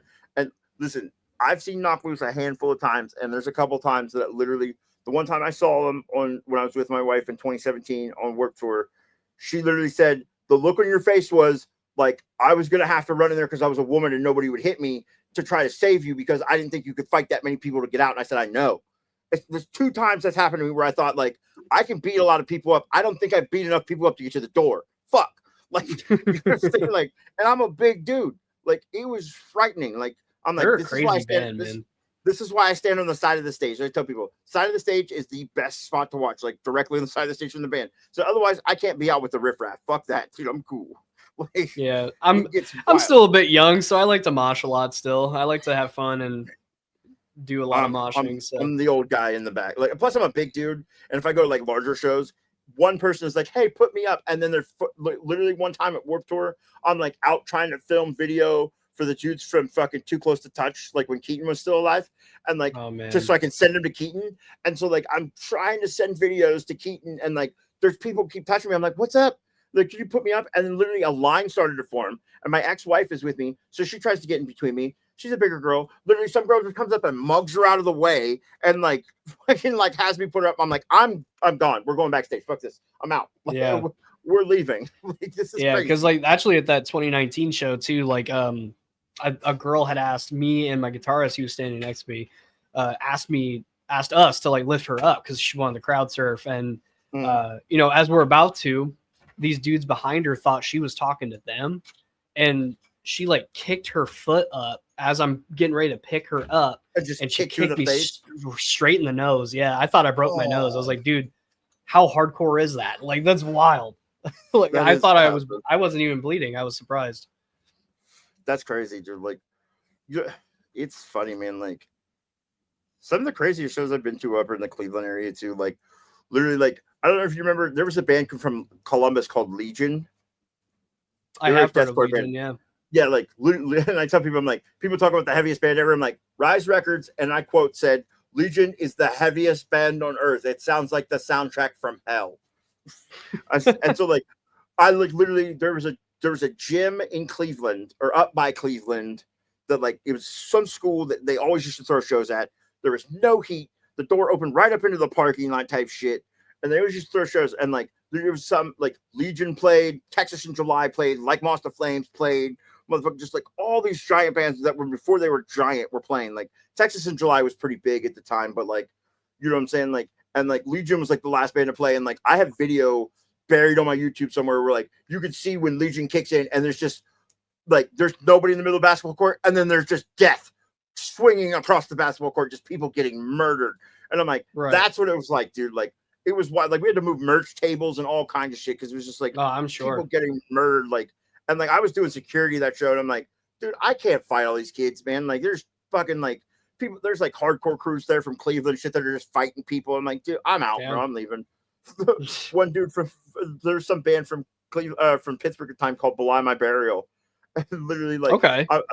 Yeah, you know, Belie My Burial. So like I'm telling Wyatt, the lead singer, I'm like, why I'm leaving, bro. Fuck this. This is too wild. He said, that doesn't make me feel good. And I'm like, I'm sorry, you'll be okay, bud. Like you'll be all right. You'll be all right, man. If something happens, call me, I'll come get you. But otherwise, I gotta go, bro. This is too much. Like, fair enough. But like there's some crazy shit that goes on in Cleveland, man. Like I saw Impending Doom one time at the fucking what was it? The grog shop up there or something? Oh, yeah, the grog shop. Yeah, man. I love that venue. That venue is cool. We actually played Valentine's Day last year, and that was fun. We got to play, what was that lineup? It was For Absent Friends, us, Ash Hollow, and I think Vampires Everywhere played. I think it's been a minute. It was a cool show, man. It was fun. It was very fun. It was a day where we had dressed up, like literally dressed up like in suit and tie and that type of shit. That's dope. There's photos. Yeah, there's photos of that. I loved that show. That was, and just overall that venue is just really cool too. So dude, like I get to see like Texas in July there, Impending Doom. Like it was that tour. The tour was wild, dude. Like I went there just hang out with Texas in July, and they're like, "You're gonna watch Impending Doom?" I'm like, "Yeah." Like Impending Doom sounded like a wall of actual hell. Like, and I was like, "They're a Christian band?" They're like, "I swear to God." I was like, "Yep, 100%." That's yeah. Well, nowadays they're really like leaning into it, so it's just like, yeah, good for you, man. Yeah, nowadays, yeah, I check in on bands that I used to listen to a lot. Just even if I don't necessarily like listen to them anymore, I just kind of listen to like what I listen to now. So. You're right. You know what used to be crazy in Ohio though? The Christian metalcore scene, like in the Christian deathcore scene. Oh, really? Like listen, like the Crimson Armada. The first couple of tours that I went on were with Death of Air and the Crimson Armada. We did an entire tour of churches. I've never been treated better on tour in my fucking life, dude. Like it was sweet to like I don't know. It was crazy because like I got to see like one of the tours that I got to go on a few dates with, whatever, was the Rock Yourself to Sleep tour, and it was like Moss the Flames, Issues. Or no, not Issues. Woe Is Me. When Woe Is Me was still Woe Is Me. Like when they just came out. Like Numbers, Woe Is Me. Oh wow, gotcha. We Came as Romans, Texas in July, and For Today. And dude, We Came as Romans was pretty big at that point in time. But like For Today closed every show. And I watched all those kids go out there and give their heart. And then I was like, I would tell everybody, I'm like, watch. And then For Today would come out and just murder everybody every night. I felt bad for every single one of those kids that would go out there and just give the fucking performance of their life, and For Today would come out and look like an oiled machine and just get breakdown after breakdown after breakdown. Every now and then a sermon, breakdown, sermon, breakdown, sermon. Like, but you know what I'm saying? Like, so like For Today, for whatever they are, whatever. They were amazing. Like they were so good live. It was just that's cool, Maddie's a bit preachy sometimes. Like, yeah, you know I'm not I will admit, like I'm not a very religious person. I'm a very spiritual person. I don't hate the Christian religion or anything like that. But I have actually like a very deep respect for the ones, especially that are the ones that claim to be good Christians and actually like act on that. Yes, I agree. It does a lot of good things for good people. Yeah, exactly. Like to truly like live by that, and that's like Garrett from Silent Planet, like that. He's a really good example of that. Like, dude, I've heard so many amazing things about him. How he's like the nicest guy, and he is just like that's another dude I would like to meet. Like, seems like a really just sweet human being. Yeah. Like, from what Rory from Dayseeker said is that he's like one of the nicest people ever. Like he's just Rory also one of the nicest human beings, dude. Dude, I want to meet him so bad. Listen, one of the first tours that I got that Death of an Era went on signed was Death of an Era, and fucking Dayseeker back in the day. Nice. Like first I album love Dayseeker Dayseeker. shit. Like actually, my best friend that passed away earlier this year, he's the reason why I even know who Dayseeker is. Funnily enough, Dayseeker fucks so they've been fucking so them and Era have been fucking for so long, so hard. It's so great, dude. I love those guys, all of them. I got to see Dayseeker before they blew up on their Sleep Talk tour. It was like their headliner tour just before they were getting ready to prep to roll out Dark Sun, and it was awesome, man. They put on a great show. Sleep Talking is such a good album, dude. It's like so good. Yeah, good record. Even Dark Sun is a great record too. It's like one of my personal favorites. Too, yeah. I agree. But like that whole tour was awesome. It was Dayseeker headlining.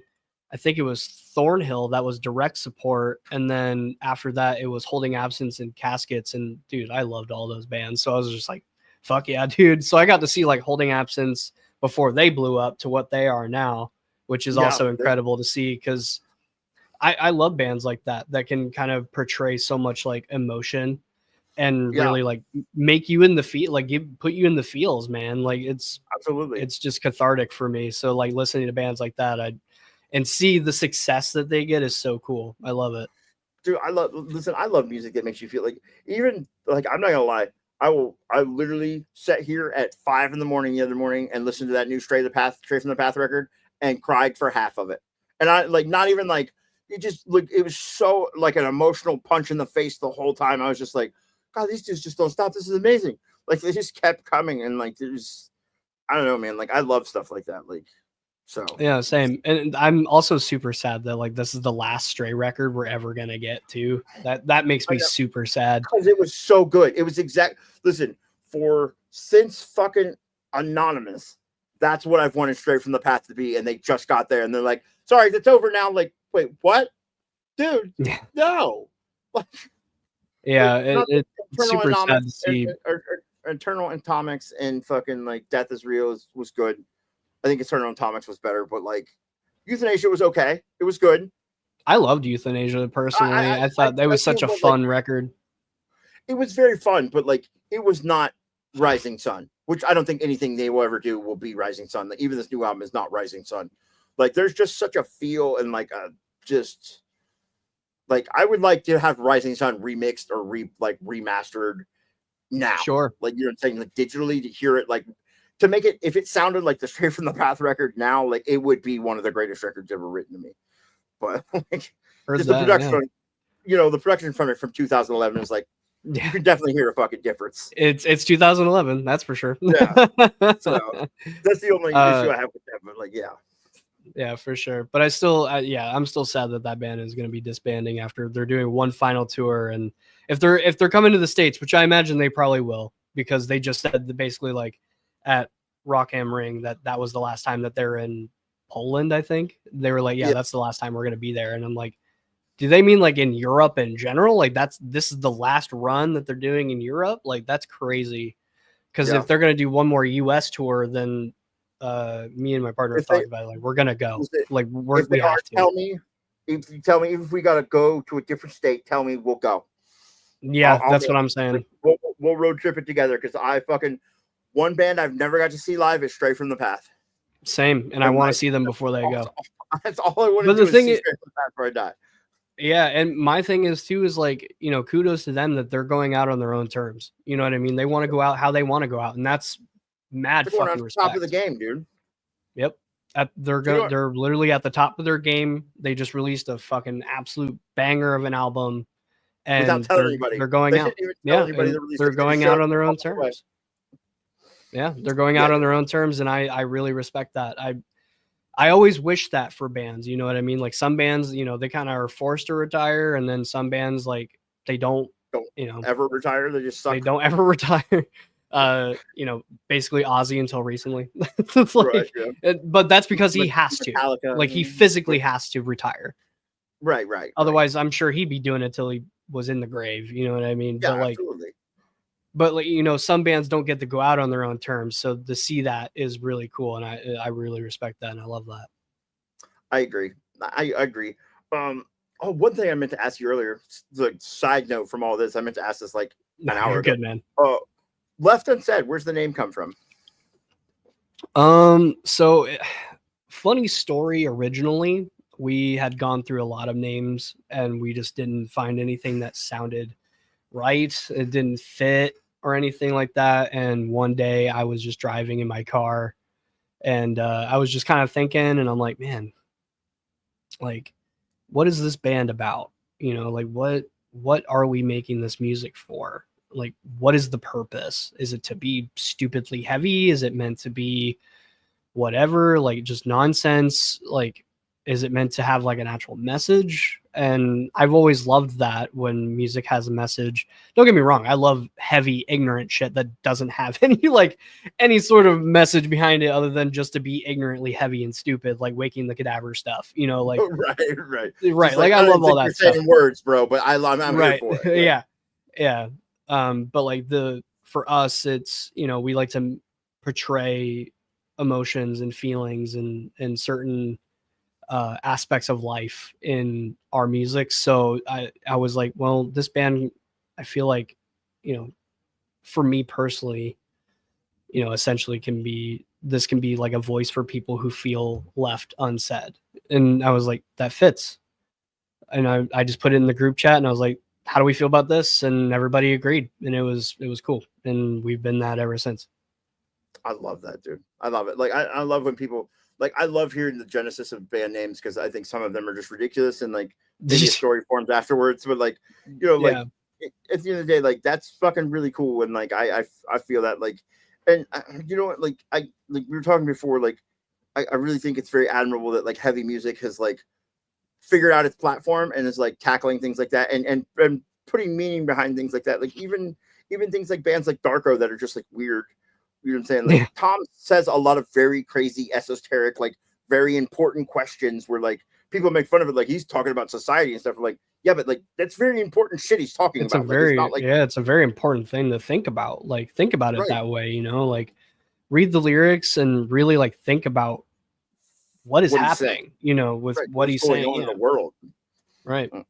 The same with Stray lyrics. Like if you go read if you hear most Stray from the Past songs, you go, oh, they're fucking angry. Like those dudes have been commenting on fucking like politics, so many and like political things, rape and like all kinds of very, very poignant, or sorry, sexual assault, like whatever, like poignant things for so long that like, if you really read those lyrics, you go, wow, these dudes are not dummies. Like they know they're saying some no, they real, do their shit.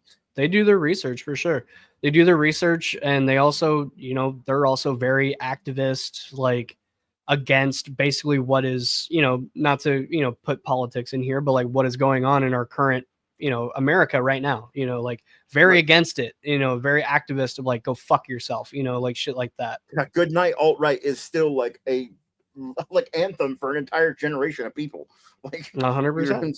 I mean, in like Guillotine, you know, Guillotine is literally about like corporate America and how they're fucking pigs and how they are just like, we just need to put an end to the corporate greed and the capitalism, basically. Like, you know, people don't realize like the little messages that they're leaving behind that and the imagery that they're putting up.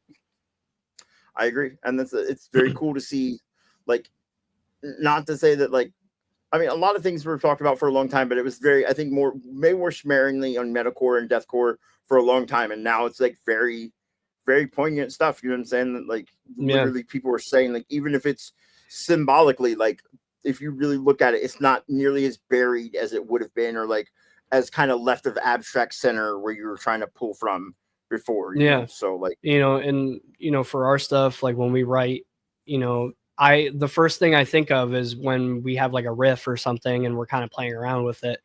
And I start thinking about patterns and start thinking about lyrics. I start thinking, I'm like, how does this make me feel? And like, what does this bring me back to? Because a lot of the time when I'm writing it's a lot of stuff that's happened to me in the past, or things that I have gone through, or maybe some hypotheticals of what would happen if I decided to choose a different path, or, you know, like for example, our song Split, you know, that we released, that's out right now. That song is basically like, I was in a very abusive relationship at 16 years old. And, you know, I basically just wrote what some of my feelings were during that time. And I felt like I had to make a split quote unquote, to not hit it too hard on the nose, but a split decision of, okay, well, if I stay here and maybe, I hope that things can get better, but they probably won't. And it's probably going to stay the same. And I'm still going to endure the same shit that I'm dealing with every day. Or I can make that other decision and move on and leave it and be strong enough to leave and try to get better and be happy. And, and that was the choice I made. But in the song, I kind of leave that kind of more of like, I'll be the better man. Like I'm just going to be the better person and try to, and just leave because I need to do what's best for me. And that's awesome. I'm glad that you made that choice and like, you bettered your life and that then you're able to pass that. I think to me, like my philosophy on like writing certain things, especially with words, is that like, they say a picture is worth 1,000 words. I say the right word is worth 1,000,000 pictures. And like, for sure, especially when you're speaking with a platform, like you have to be able to do that. You have to be able to portray a whole litany of emotions to different people about different things that they all have different views on, but you have to speak to as many people as you can. And in doing that, like if you do it poignantly and you do it correctly, like I think you can really help people. You know what I'm saying? And yeah. really And I mean, that's literally our entire thing is just, we want to be there for people essentially. Like, even though we can't always get to you and the DMs and stuff and like physically be there for you, our music will always still be there for you to maybe help you process maybe some emotions a little better, or maybe help you get through your day when you're having like a really shitty day. And, you're really thinking about just like, taking your life because life sucks, in that headspace, like that's just what we make music for. And we just want to be able to help people process that and be able to really connect on a really personal level in that aspect. And that's awesome.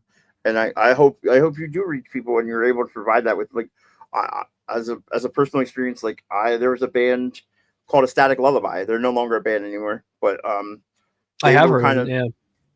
Love A Static Lullaby with all of my. I have multiple Static Lullaby tattoos, but like I actually got a chance to meet that band and become friends with them, the lead singer, and like tell them how their music literally stopped me from actually ending my life, and like saw how it like really affected them, and like I became actual friends with them. Or like I met the lead singer's wife, and like they would come through on tour and they would like just like show up and dedicate songs to me, and like it was like such a special thing where it was like that in that moment it saved my life, and then they were giving it back because it meant to them too. And it was just like it was a very special relationship I had with those dudes. I'm sad to see that they're not a band anymore, but like it's special to see that and like to share that even with one person that like even if I've gotten to do that with my art, I hope you get to do that with your art, and you already have like even that little kid that you were talking about, like it's a very special feeling, and like I think it is. We need more people doing that, I think. Yeah, I appreciate that because I mean that's just kind of like our whole point of making this.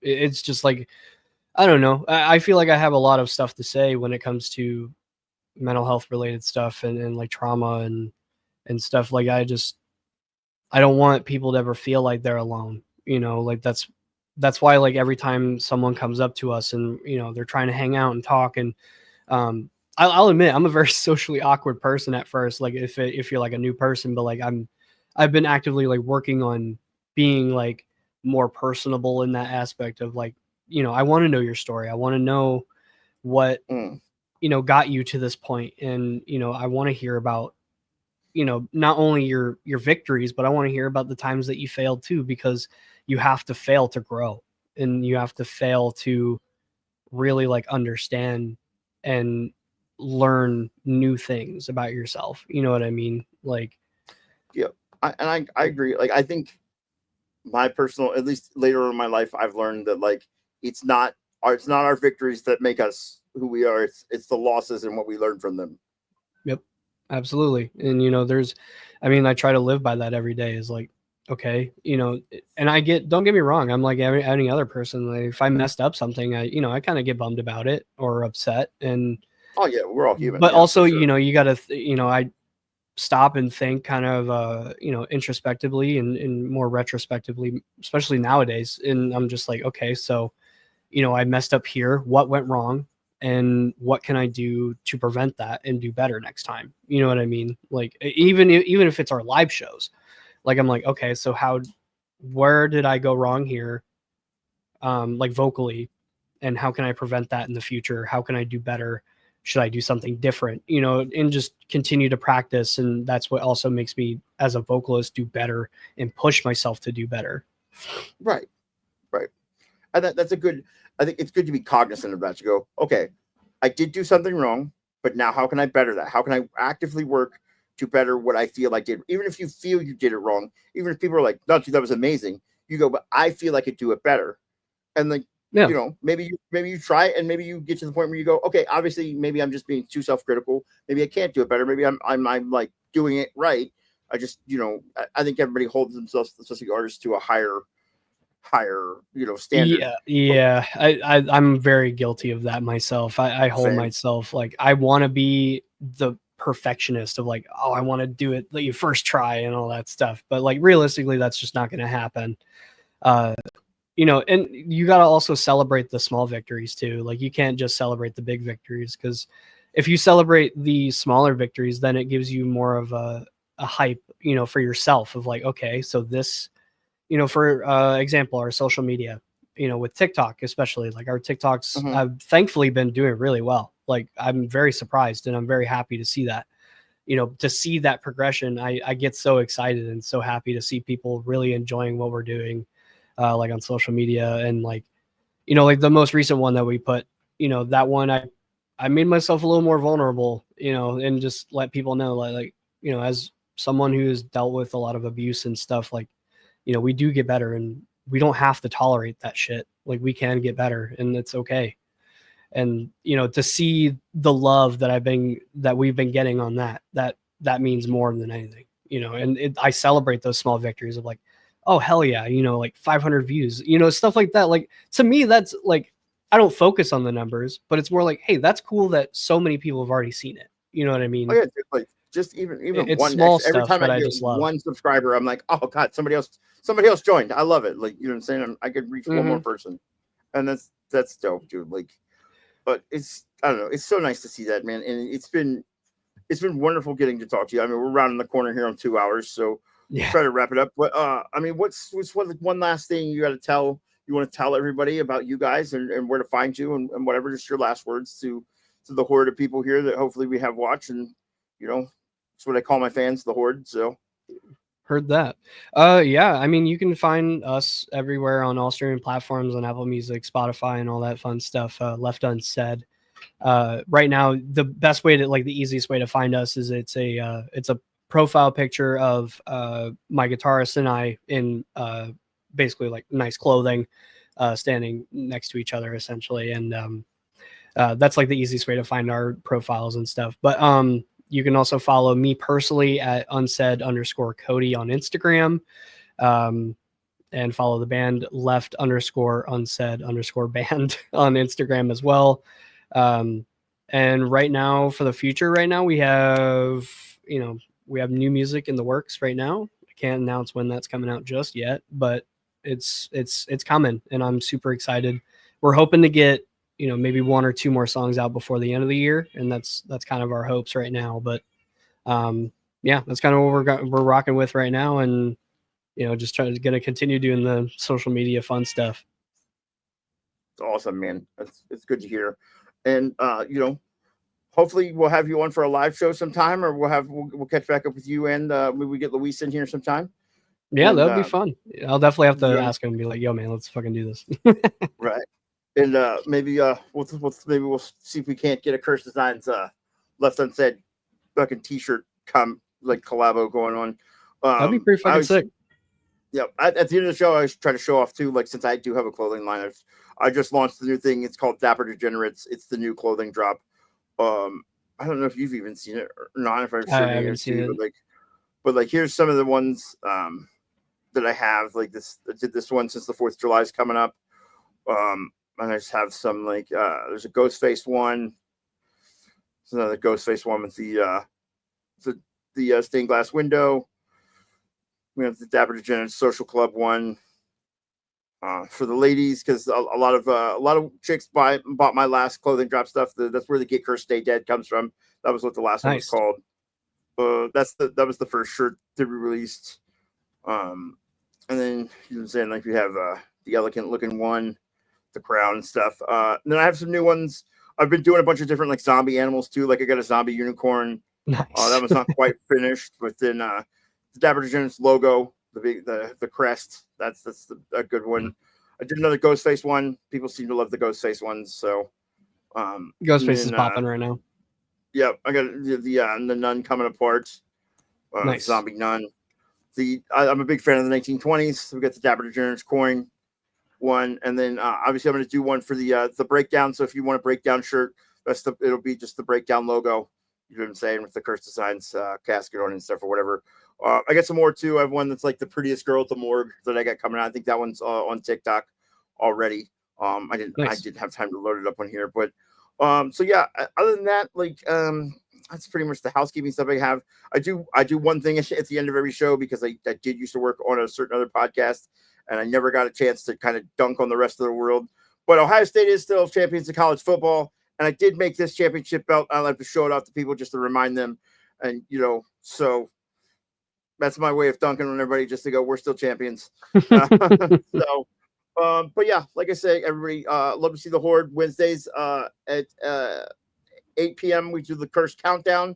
I've got some more curse conversations coming out with my uncle and my friend Mika about Ohio State football. And I'll hopefully have some more of the breakdown coming up here very soon.